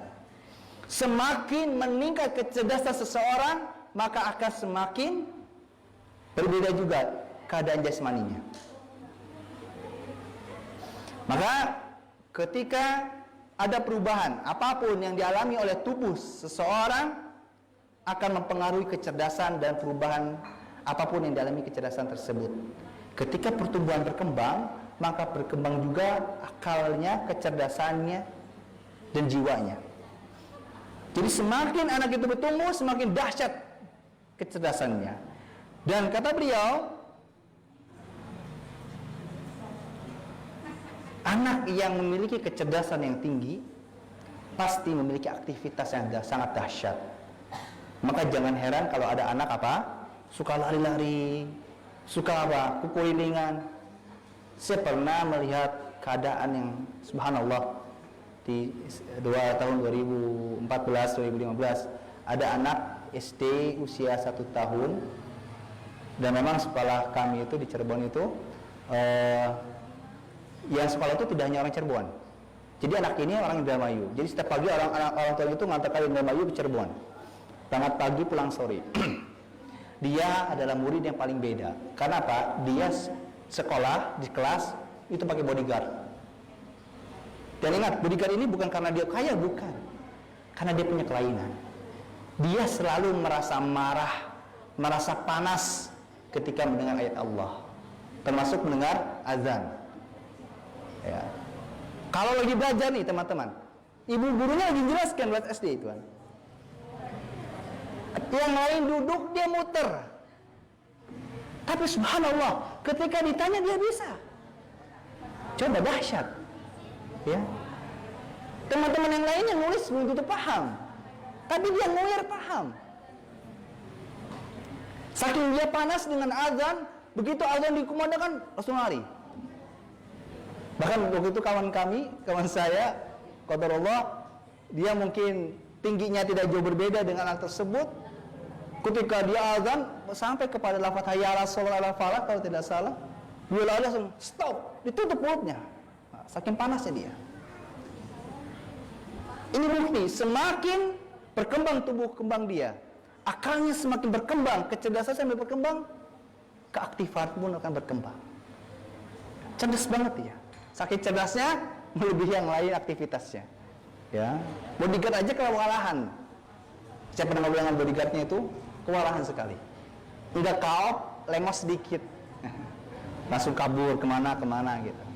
Aku panas, aku gak mau mendengar ayat itu. Berbiasa. Kalau ada yang baca Quran, stop, aku tidak mau mendengarkan itu. Nah, biasa. Tapi cerdas. Nah, ini bukti bahwa perkembangan tubuh seseorang akan berkembang kepada akalnya.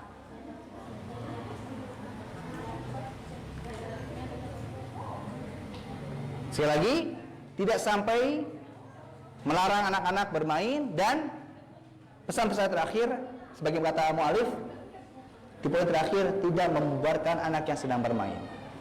Tidak sampai membubarkan anak yang sedang bermain. Kalau anak sedang bermain, baik itu anak kita atau anak didik kita, jangan disuruh bubar. Sebagai contoh, misalnya kita di masyarakat, lihat anak-anak bermain, jangan pernah bubarkan mereka. Di sini lihat, Nabi SAW, di sini Anas bercerita, pada suatu hari aku melayani Rasulullah SAW. Setelah tugasku selesai melayani, aku berkata dalam hati, Rasulullah pasti sedang istirahat siang. Akhirnya Anas nih keluar rumah, ya, keluar ke tempat anak-anak bermain. Aku menyaksikan mereka sedang bermain. Tidak lama kemudian Rasulullah SAW datang seraya mengucapkan salam, Assalamualaikum. Bukti, biasakan dari sekarang kita mengucapkan salam kepada siapa? Anak-anak. Lalu beliau memanggil dan menyuruhku, kata Anas, untuk suatu keperluan. Aku pun segera pergi untuk menunaikannya, sedangkan Rasulullah duduk di bawah sebuah naungan pohon hingga aku kembali. Subhanallah. Rasulullah SAW, orang yang paling mulia, orang yang paling tahu kebaikan, orang yang paling tahu ketaatan, tidak membubarkan mereka sedang bermain. Justru dengan beliau duduk di situ, mengucapkan salam di situ, anak-anak merasa diperhatikan. Jauh dari berbuat buruk nantinya, ya kan? Beda kalau nggak ada orang tua, orang dewasa mau berbuat keji pun nggak ada masalah. Tapi kalau orang dewasa merasa diperhatikan. Tapi di sini subhanallah, anak-anak malah asik di sini. Di riwayat ini dikisahkan anaknya semakin semangat, anak-anak yang sedang bermain semakin agresif, karena merasa bahagia ada Rasulullah yang memperhatikan. Dan ini saya rasakan teman-teman. Ketika anak-anak bermain di sekitar rumah, karena emang saya di kampung ya, itu di kampung itu ada lapang, tanah lapang, di situ tempat anak main. Kalau udah jam 3, jam 4 itu pada main. Rasanya berat kalau saya harus membubarkan mereka. Paling kalau mau nanya, tanya, nah udah sholat belum? Saya ini sebatas itu. Dan perlu diperhatikan teman-teman, cara mengingatkan anak di bawah 10 tahun untuk sholat hanya untuk memerintahkan, ngasih tahu saja, nak sholat. Kita tidak boleh mengancam, kamu kalau nggak sholat nanti kamu begini, nggak boleh. Pelarangan itu kita sampaikan kapan? Sudah 10 tahun ke atas. Jadi kalau dia mau sholat, alhamdulillah. Kalau belum mau ya sudah biarkan. Kita ingatkan lagi, nak sholat, nak sholat. Nak sholat wajib. Ya, Allah memberitakan kita untuk sholat tanpa menjelaskan apa? Ancaman. Agar melatih bahwa ibadah itu untuk Allah, bukan untuk selainnya. Ya. Apalagi sekarang ada orang tua yang saking cerdasnya mau memodifikasi pendidikan Nabi. Padahal pendidikan Nabi adalah pendidikan yang terbaik. Gak boleh kita merubahnya sedikit pun, memodifikasinya sedikit pun jangan. Kecuali hal-hal yang dibolehkan seperti mainan dan semisalnya. Ada anak orang tua yang mengatakan kepada nak, sok sholat. Nah, kalau sholat kasih uang, kalau enggak dikasih uang. Meskipun hukum asal memberikan hadiah dibolehkan teman-teman. Nanti ada pembahasan memberikan hadiah kepada anak, tapi bukan menjadi ketergantungan. Akhirnya apa? Saya mau jajan, sholat dulu . Tapi kalau nggak dia mau jajan, nggak sholat. Jadi reward, hadiah boleh diberikan, tapi bukan menjadi apa? Pacuan utama. Kita jelaskan bahwa sholat itu karena Allah. Tapi selama dia belum 10 tahun, kita hanya sebatas menjelaskan untuk dilakukan sholat tersebut. Sekali lagi, biarkan anak-anak bermain, jangan dibubarkan. Kalaupun memang kita harus membubarkan mereka karena mungkin dia melakukan suatu kemakar, misalkan nyalakan petasan misalkan, atau berbuat keji, ingatkan mereka dengan cara yang baik. Nah, kalau mau melakukan demikian silakan di sana saja, jangan di sini, gitu kan? Nah, kalau mau berisik silakan di sana. Kita arahkan, gitu. Alhamdulillah, itu mungkin yang bisa kita kaji kali ini. Sebetulnya masih banyak poin yang kita bisa kaji di pendidikan anak usia 4 sampai 10 tahun. Tapi waktu sudah hampir 11, masih ada sisa waktu. Saya buka untuk sesi tanya jawab. Bagi bapak-bapak, ibu-ibu jamaah yang ingin bertanya, saya persilakan.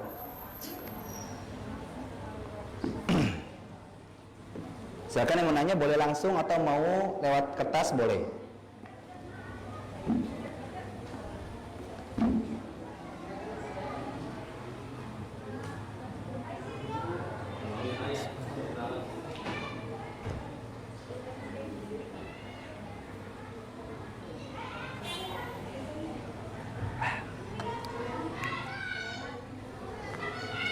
Barangkali mau nanya bisa lewat kertas atau langsung boleh. Tapi jangan curhat ya. Kalau mau curhat jangan di sini.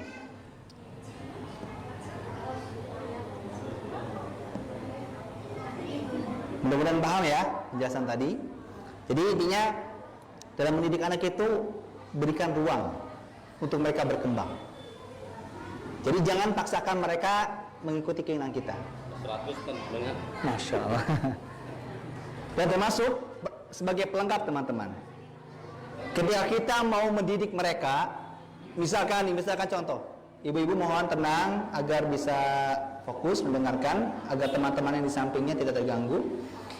Kalau kita mau mendidik anak, misalkan agar anak kita hafal Quran, jangan pernah menilai anak kita kemampuannya sama seperti kita. Misalkan ada pesantren yang targetnya sehari 1 juz. Waduh, saya aja nggak akan sanggup, apalagi anak saya. Salah. Karena kemampuan anak kita tidak sama dengan diri kita. Pendidikan yang benar adalah kita menilai mereka dengan kemampuannya, bukan dengan kemampuan kita.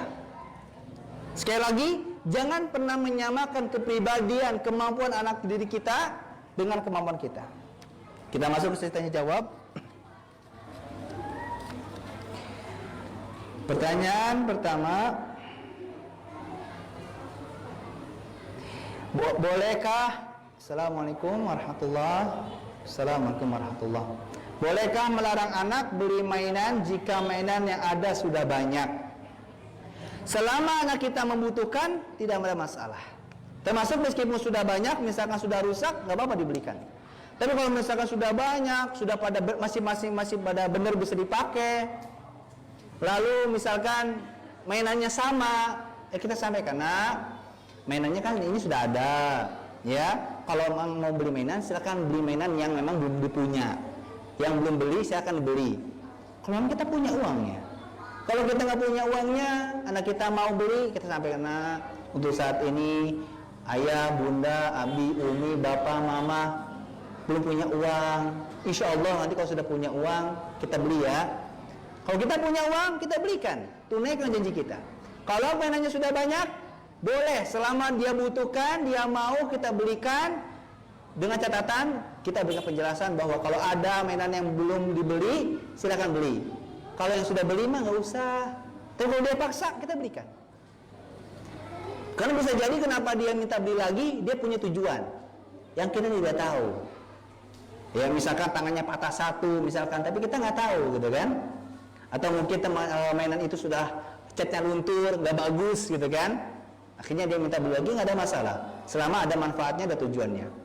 Tanamkan kepada diri kita, pada anak kita, carilah yang kita butuhkan, bukan mencari yang kita inginkan, karena tidak semua yang kita inginkan itu kita butuhkan.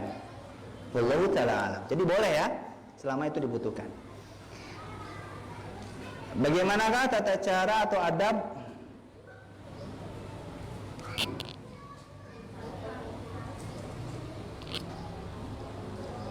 apa ini? Bagaimana tata cara atau adab bergaul bagi anak-anak?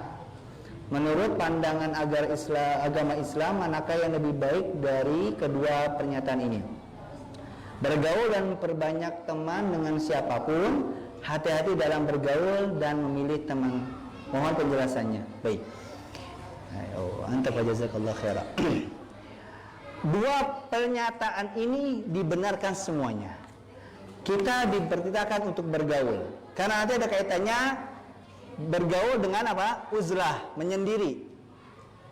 Selama kita bisa memberikan manfaat, kita bisa memberi manfaat, kita bergaul.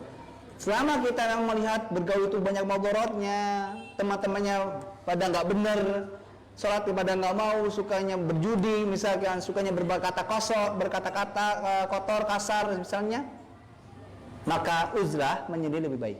Berkaitan dengan ini, bergaul dengan teman yang banyak dibolehkan, asalkan dengan teman apa? Yang saleh.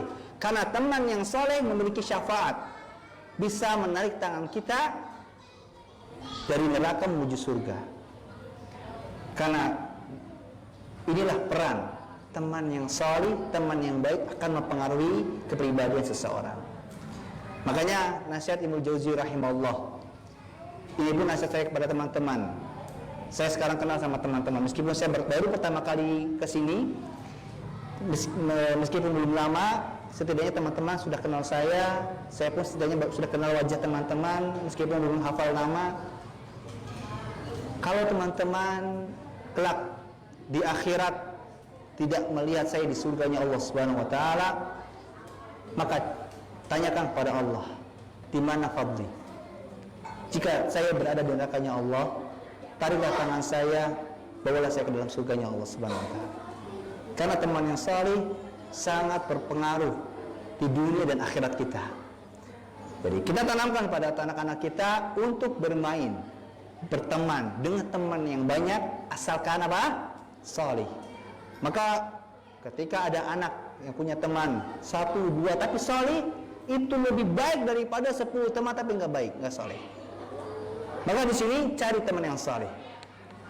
Makanya dalam kitab Hilayatul Aulia, Imam Syafi'i rahimahullah memberikan pernyataan, jika kalian menemukan teman yang saleh, teman yang baik, gigitlah dengan gigi gerahamu, karena mencarinya sangatlah sulit, melepaskannya sangatlah mudah. Jadi tanamkan pada anak kita untuk mencari teman yang saleh. Dan tolak ukur teman yang saleh adalah mereka yang ketika diajak sholat mau.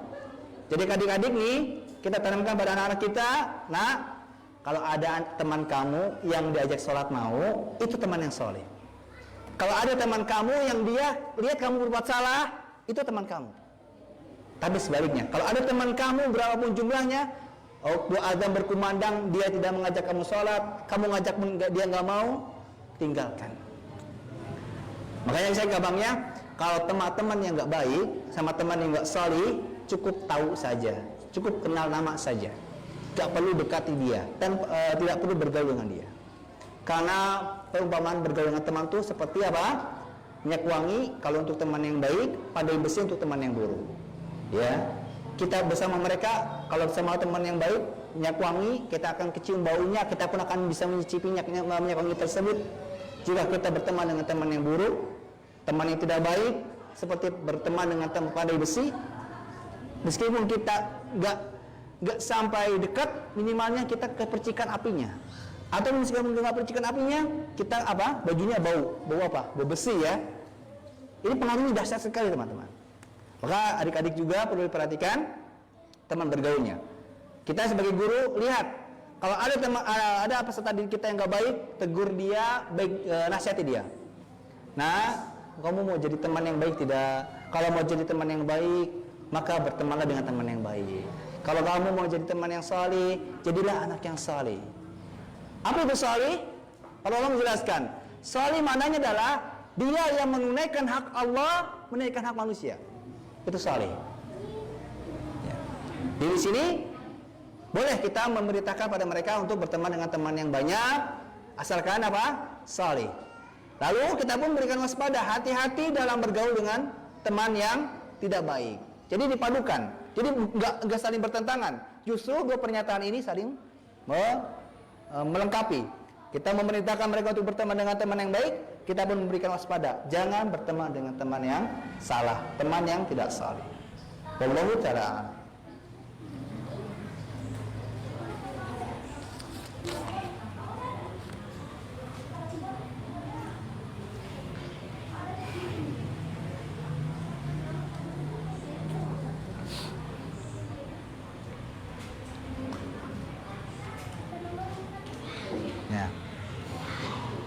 Bismillah, bagaimana cara terbaik untuk merehabilitasi anak yang sudah kecanduan terhadap menonton TV, handphone, game, dan semisalnya? Karena anak-anak cenderung menyukai dan lebih tertarik pada audiovisual atau tontonan. Lalu adakah cara pencegahannya? Ini buah dari mendidik tanpa ilmu. Maka dari sekarang ayo kita perbaiki. Tidak ada kata terlambat untuk memperbaiki diri. Tidak ada kata terlambat untuk beribadah kepada Allah. Tidak ada kata terlambat untuk hijrah. Tidak ada kata terlambat untuk bertaubat. Tidak ada kata terlambat untuk mendidik mereka dengan ilmu. Kalau sudah kadung, ya, terlanjur anak didik kita, peserta didik kita memiliki kebiasaan semacam itu, mulai berikan jarak antara sentuhan mereka dengan TV, dengan game, dengan gadget khususnya, agar mereka mulai terbiasa untuk tidak memakainya. Makanya mainan bisa satu cara untuk kita mengalihkan perhatian mereka terhadap mainan, pada HP, gadget, TV dan lainnya. Makanya saya ambil lupa, mainan yang dianjurkan adalah mainan yang seperti yang sudah saya sampaikan. Dan game, HP, gadget itu bukan mainan. Banyak orang tua yang menganggap ini kasih sayang saya terhadap mereka. Saya mau membelikan gadget agar mereka anteng. Ingat teman-teman, konsep mendidik anak bukan yang penting anteng, tapi yang penting dia aman, dia selamat, selamat dari nerakanya Allah Subhanahu Wa Taala, selamat dari kesalahan, kekeliruan. Kan banyak anak, nih HP nih ya, kamu anteng ya. Orang tuanya nyuci, orang tuanya nyetrika, orang tuanya bersih-bersih rumah, antengnya ngejedul aja anaknya tuh di handphone. Saya punya kisah sangat luar biasa teman-teman. Ini berlaku untuk film apapun. Teman-teman tahu film Masya the Beer? Masya the Beer yang beruang sama anak kecil kerudung itu? Ada kisah nyata, anak kecil nontonnya itu terus. Anteng. Ibunya bisa mengerjakan pekerjaan rumah di pagi hari dengan efektif. Emang betul, efektif ketika itu. Tapi dampaknya sangat luar biasa. Apa dampaknya? Anaknya di usia 2-3 tahun belum bisa bicara. Karena saraf, apa itu? Saraf motorik atau apa? Itu dia tidak berfungsi. Kalau dia mau berbicara, biasakan bicara. Tapi ketika dia nonton TV yang bergerak ke mata, perut diam, akhirnya apa? Dia tidak terbiasa berbicara. Ketika teman-teman sebayanya bisa berbicara, dia belum bisa berbicara. Bahkan ada dampak negatif lainnya. Ketika nonton TV, antengnya luar biasa. Tapi ketika TV-nya selesai, nangis, gak tenang, gelapakan. Jadi konsepnya kepada anak-anak bukan yang penting apa? Tenang, tapi yang penting dia aman. Ya, makanya mainan bisa salah satu cara untuk mengalihkan anak-anak kita dari televisi, dari gadget. Gak apa-apa kita modal. Emang butuh teman-teman. Berdakwah, mendidik itu butuh modal. Tapi ingat, jerih payah itu, kerugian itu akan tergantikan ketika kita bisa melihat mereka tumbuh kembang menjadi anak yang saleh. Mereka akan menjadi syafaat untuk kita. Karena kata Rasulullah SAW, "Idza matal insanu inqata 'amalu illa min thalath." Ya, ketika anak Adam itu meninggal dunia, manusia meninggal dunia, terputuslah semua kebaikannya kecuali 3 hal. Salah satu caranya adalah doa anak yang saleh.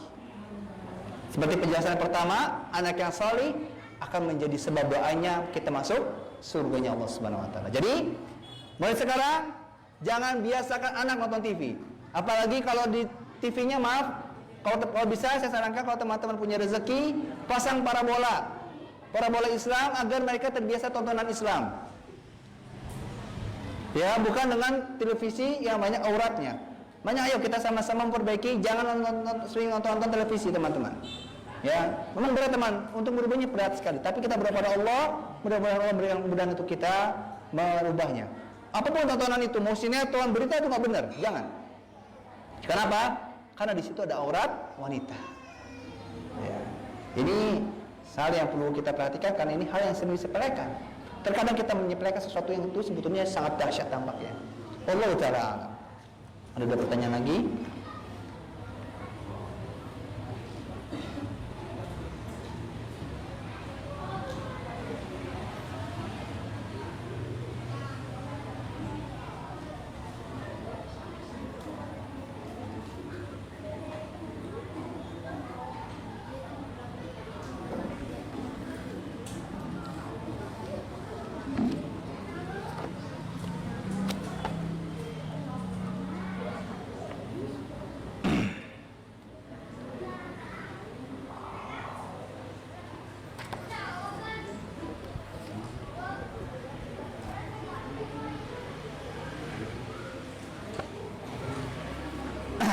Pertanyaan?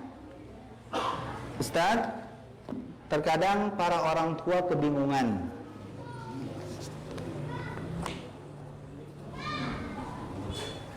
Terkadang para orang tua kebingungan ketika dihadapkan pada kebiasaan anak yang selalu menangis dan rewel ketika keinginannya tidak terpenuhi.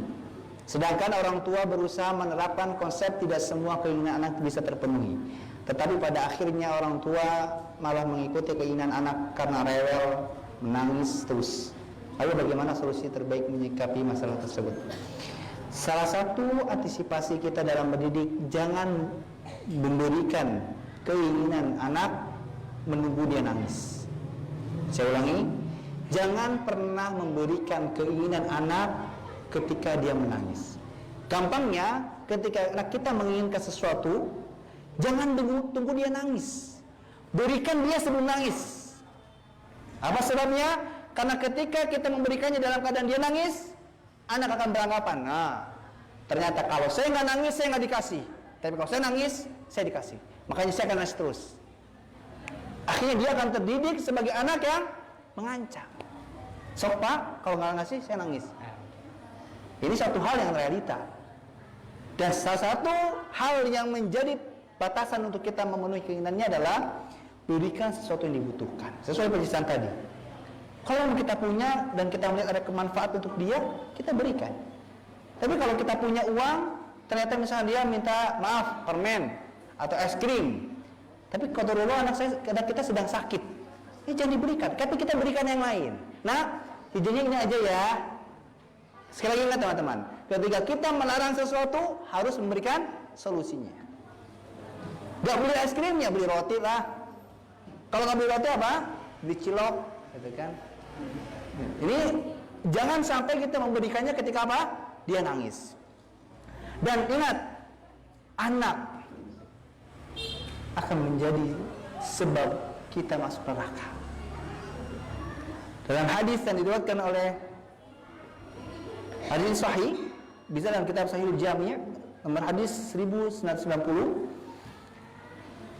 Khullah binti Hakim berkata, Rasulullah SAW bersabda, innal walada mabkhalatun majbanatun majhalatun mahzanatun. Sesungguhnya anak itu bisa menjadi kikir, pengecut, bodoh dan sedih. Saya ulangi, sesungguhnya anak itu bisa menjadi penyebab orang tuanya bersikap kikir, pengecut, bodoh dan sedih. Imam Al-Manawi rahimahullah berkata, kikir menginfakkan harta untuk orang yang benar-benar membutuhkan. Penyebab pengecut dari hijrah dan jihad. Penyebab bodoh karena anak bisa membuat orang tua tidak mau melakukan perjalanan untuk menuntut ilmu dan bersungguh-sungguh untuk mendapatkannya, karena perhatiannya terkuras untuk mencari nafkah demi anaknya. Juga penyebab sedih karena bisa membuat orang tuanya banyak bersedih bila anaknya sakit. Kebanyakan yang menyebabkan kejayaan, anak ketika sakit bisa membuat orang tuanya terkuras perhatiannya. Atau meminta sesuatu lalu orang tuanya tidak bisa menuruti, akhirnya dia bersedih. Jadi kata Imam Al-Nawawi, dia mengatakan kebanyakan yang menyebabkan kejayaan dan kebaikan orang tua menjadi hilang adalah karena kesedihan tersebut. Bila anak telah tumbuh menjadi seorang pemuda, namun ia durhaka kepada kedua orang tua, kesedihan tersebut akan semakin memanjang. Bisa dalam kitab Syarah Faidul Qadir, jilid 2 halaman 403. Ini poin penting saya teman-teman. Kita bisa kikir, itu disebabkan anak. Teman-teman punya uang 10.000, ada orang yang datang ke rumah minta bantuan. Kira-kira uangnya dikasih ada buat anak? Buat anak. Kalau saya kasihkan ke dia, anak saya minta jajan cilok, gimana? Kita mau sedekah, kita mau wakaf, padahal itulah tabungan kita satu-satunya yang kita miliki nanti di akhirat. Tapi anak kasihan. Makanya luruskan niat kita dalam mencari nafkah. Jangan mencari nafkahnya apa? Untuk jajan anak. Salah. Ibu-ibu, bapak, niatkan dari sekarang mencari nafkah untuk Allah, untuk menunaikan kewajiban terhadap Allah, yaitu menanggung nafkah keluarga. Ada menjadi anak itu bawaan doang, kewajiban turunan dari nafkah tersebut. Saya sering mendengar, ya lumayan lah buat jajan anak. Ini luar biasa teman-teman. Makanya dari sini jangan sampai kita menanamkan pada anak untuk diikuti semua keinginannya. Makanya perlahan teman-teman, dari usia kecil 0 tahun harus dibiasakan ajak ngobrol. Alhamdulillah, ini dampak yang saya rasakan. Anak saya belum usia 22 tahun, sebelum usia 2 tahun, di usia 1 tahun kurang, 1 tahun lebih dikit, dia udah mulai paham. Saya ingin merinci, tadi saya katakan bahwa jangan membiarkan anak apa? Untuk menggunakan isyarat. Kalau iya ngangguk, kalau nggak mau geleng-geleng. Itu untuk yang sudah bisa bicara. Adapun anak yang belum bisa bicara, kita bagaimana memahami apa yang dia sampaikan kalau bukan dari isyarat. Anak saya, subhanallah, masya Allah, la quwwata illa billah, ini pembiasaan dialog yang saya coba terapkan sebelum dia usia 0 tahun sampai sekarang membekas. Antum bayangkan, anak usia belum sampai 1,5 tahun sudah tahu mana celana, mana baju. Kalau ngompol ngambil celana, bukan ngambil yang lain. Kenapa? Kita berusaha mempraktekkan. Nah ini celana, ini baju. Kalau pakai tangan kanan, kalau lepas pakai tangan kiri dulu. Kita baca doa. Alhamdulillahilladzi akasani hadza tsauba wa razaqani min ghairi ilmin wala quwwah. Bacakan doa demikian. Nah kalau makan baca bismillah. Nah kalau keluar baca doa bismillah tawakkaltu 'ala Allahi la haula wala quwwata illa billah. Baca doa kendaraan terus. Biasakan dari sekarang. Nah termasuk semua keinginannya jangan kita penuhi semuanya. Kalau kita memang mampu tapi tidak ada kebaikan untuk mereka, sudah cegah. Berikan penggantinya. Ya. Kita bisa menjadi orang pengecut, tidak mau hijrah, tidak mau bertobat. Misalnya sekarang kita punya pekerjaan yang haram. Kalau saya keluar dari kerja ini, saya nggak punya uang untuk jajan anak saya. Nah, akhirnya dia lebih memilih melanggar perintah Allah dibandingkan taat sama Allah. Makanya teman-teman yang saat ini bekerja misalkan di instansi, di tempat yang mungkin tidak halal, banyak harta syubhatnya, keluar. Gak perlu khawatir untuk bagaimana dia mendapatkan rezeki untuk nafkah anak. Jangan khawatir. Karena Allah lah yang memberikan rezeki kepada mereka berdua, kepada keluarga kita, bukan kita. Terkadang kita sombong. Nanti kalau saya nggak kerja, saya nggak bisa ngasih makan anak istri. Allah musta'an. Kita perhatikan dalam surah Hud, Allah sudah menjamin bahwa semua manusia, semua hewan, sampai hewan melata di dunia ini, Allah sudah jamin rezekinya. Masih ragu? Ya. Ingat, semua rezeki istri anak kita Allah titipkan kepada kita. Makanya jangan heran kalau kita belum menikah, setelah menikah berbeda sekali kemudahannya. Rezekinya berbeda. Ketika sudah menikah punya anak lebih meningkat. Karena bisa jadi yang Anda dapatkan itu rezeki dari Allah untuk anak dan istri kalian. Ya. Anak bisa membuat kita bodoh. Mau kajian anak saya minta jalan-jalan. Udah musibah. Kalau saya nggak mengikuti anak saya nangis gimana? Makanya mulai dari sekarang ajak mereka ke majelis ilmu sejak kecil. Ustaz, gimana kalau nanti anak saya bikin kacau? Serahkan pada ibunya. Ya, sebenarnya kalau nanti kita masih bahas, kenapa kita sering anak-anak sama ibu, nggak sama bapak? Karena ada larangan si anak nggak boleh dipisahkan dengan orang tuanya, termasuk dengan ibunya nggak boleh. Ya. Karena orang yang memisahkan anak dengan orang tuanya, dia akan dipisahkan oleh Allah Subhanahu wa taala di akhirat nanti. Dia orang-orang dicintainya. Ya, makanya di sini anak bisa membuat kita buruk, bisa membuat kita baik. Termasuk anak bisa membuat kita sedih. Karena ketika kita misalkan anak kita gak mau kita perintah, dia berbuat durhaka, kita sedih. Sekarang antum bayangkan berapa anak yang bisa menyolatkan orang tuanya ketika meninggal dunia. Berapa banyak anak-anak yang bisa menyolatkan orang tuanya ketika meninggal dunia? Gak ada sama sekali. Jarang. Yang nyolatkan siapa? Lebih. Berapa anak yang bisa memandikan orang tuanya ketika meninggal dunia? Gak ada. Itulah buah mereka. Makanya kalau kita memetik buah yang manis, tanam dari sekarang, diurus. Kalau kita mau memetik hasil anak yang baik, yang salih, didik dari sekarang. Jangan salahkan zaman, salahkan diri kita. Ya. Sekarang kita tuh merasa orang yang bodoh, tapi nggak mau belajar. Ini hati-hati teman-teman. Jadi tidak semua keinginan anak untuk kita turuti. Dan jangan menunggu anak kita nangis baru kita turuti keinginannya. Karena itu akan menjadi keterbiasaan nanti. Kalau dia nggak nangis, dia nggak akan turuti. Makanya usahakan begitu. Jangan nunggu dia nangis. Selanjutnya terakhir,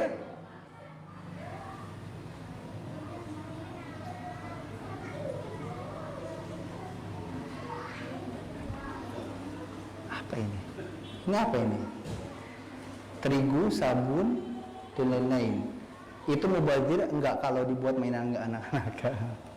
Makanya ibu-ibu berikan dia mainan supaya dia kreativitasnya bukan malah membuang sesuatu yang bermanfaat. Ya. Kalau sabun dibuang, gimana ibu bisa nyuci? Gitu kan? Kalau mau berikan dia mainan. Kalau mau yang jadi mainnya perkakas, ya, yang tidak habis, yang kotor bisa dicuci. Ini kalau terigu dipakai mainan, sabun pakai mainan, yang mubazir. Ya, apa itu mubazir? Menggunakan sesuatu bukan pada tempatnya. Kita lakukan ini tapi nggak ada manfaatnya. Ya. Ini nggak boleh ya. Ini makanya mainan itu penting teman-teman. Makanya jangan salahkan anak yang suka ngorek karena kita memberikan sarana kepada mereka. Paham tidak teman-teman? Ini ya, paham ya, fungsi mainan itu begitu. Tapi ingat, mainan yang mendidik dia atau memberikan kesempatan mereka untuk bermain. Jadi mainan itu bukan apa? Gadget. Ya. Jadi selain mainan, kalau dibuat mainan kayak sabun, terigu, apalagi saus, kecap, jangan. Ya. Kan kita bisa oleh untuk makanan ataupun yang lainnya. Jadi berikan fasilitas agar mereka tidak menyalahgunakan fasilitas yang sudah ada. Mungkin itu penjelasan kajian pada kali ini. Mudah-mudahan apa yang sudah kita kaji bisa kita mulai terapkan, yang sudah mungkin salah kita perbaiki, ayo. Gak ada kata terlambat untuk memperbaiki. Anak-anak kita adalah sebab surga atau neraka dengan kita nanti. Karena jangan sampai kita anak-anak ibadah, kita anak-anak taat sama Allah, tapi kita membiarkan mereka masuk ke dalam neraka. Sehingga kita lah yang akan rugi nanti.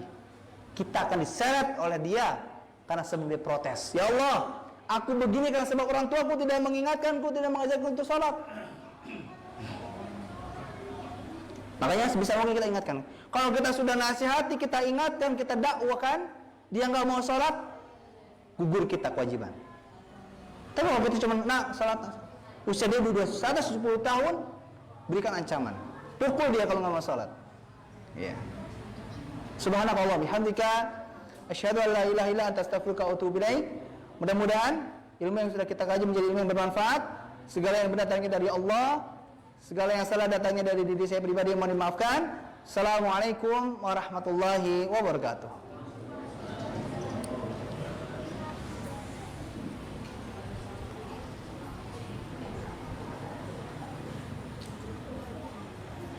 Hadirin rahimakumullah. Demikian tadi tausiah singkat yang disampaikan oleh Ustaz Abdul Umar. Mudah-mudahan bermanfaat bagi kita semua untuk tidak puas dan semakin penasaran. Sekali lagi atas nama komite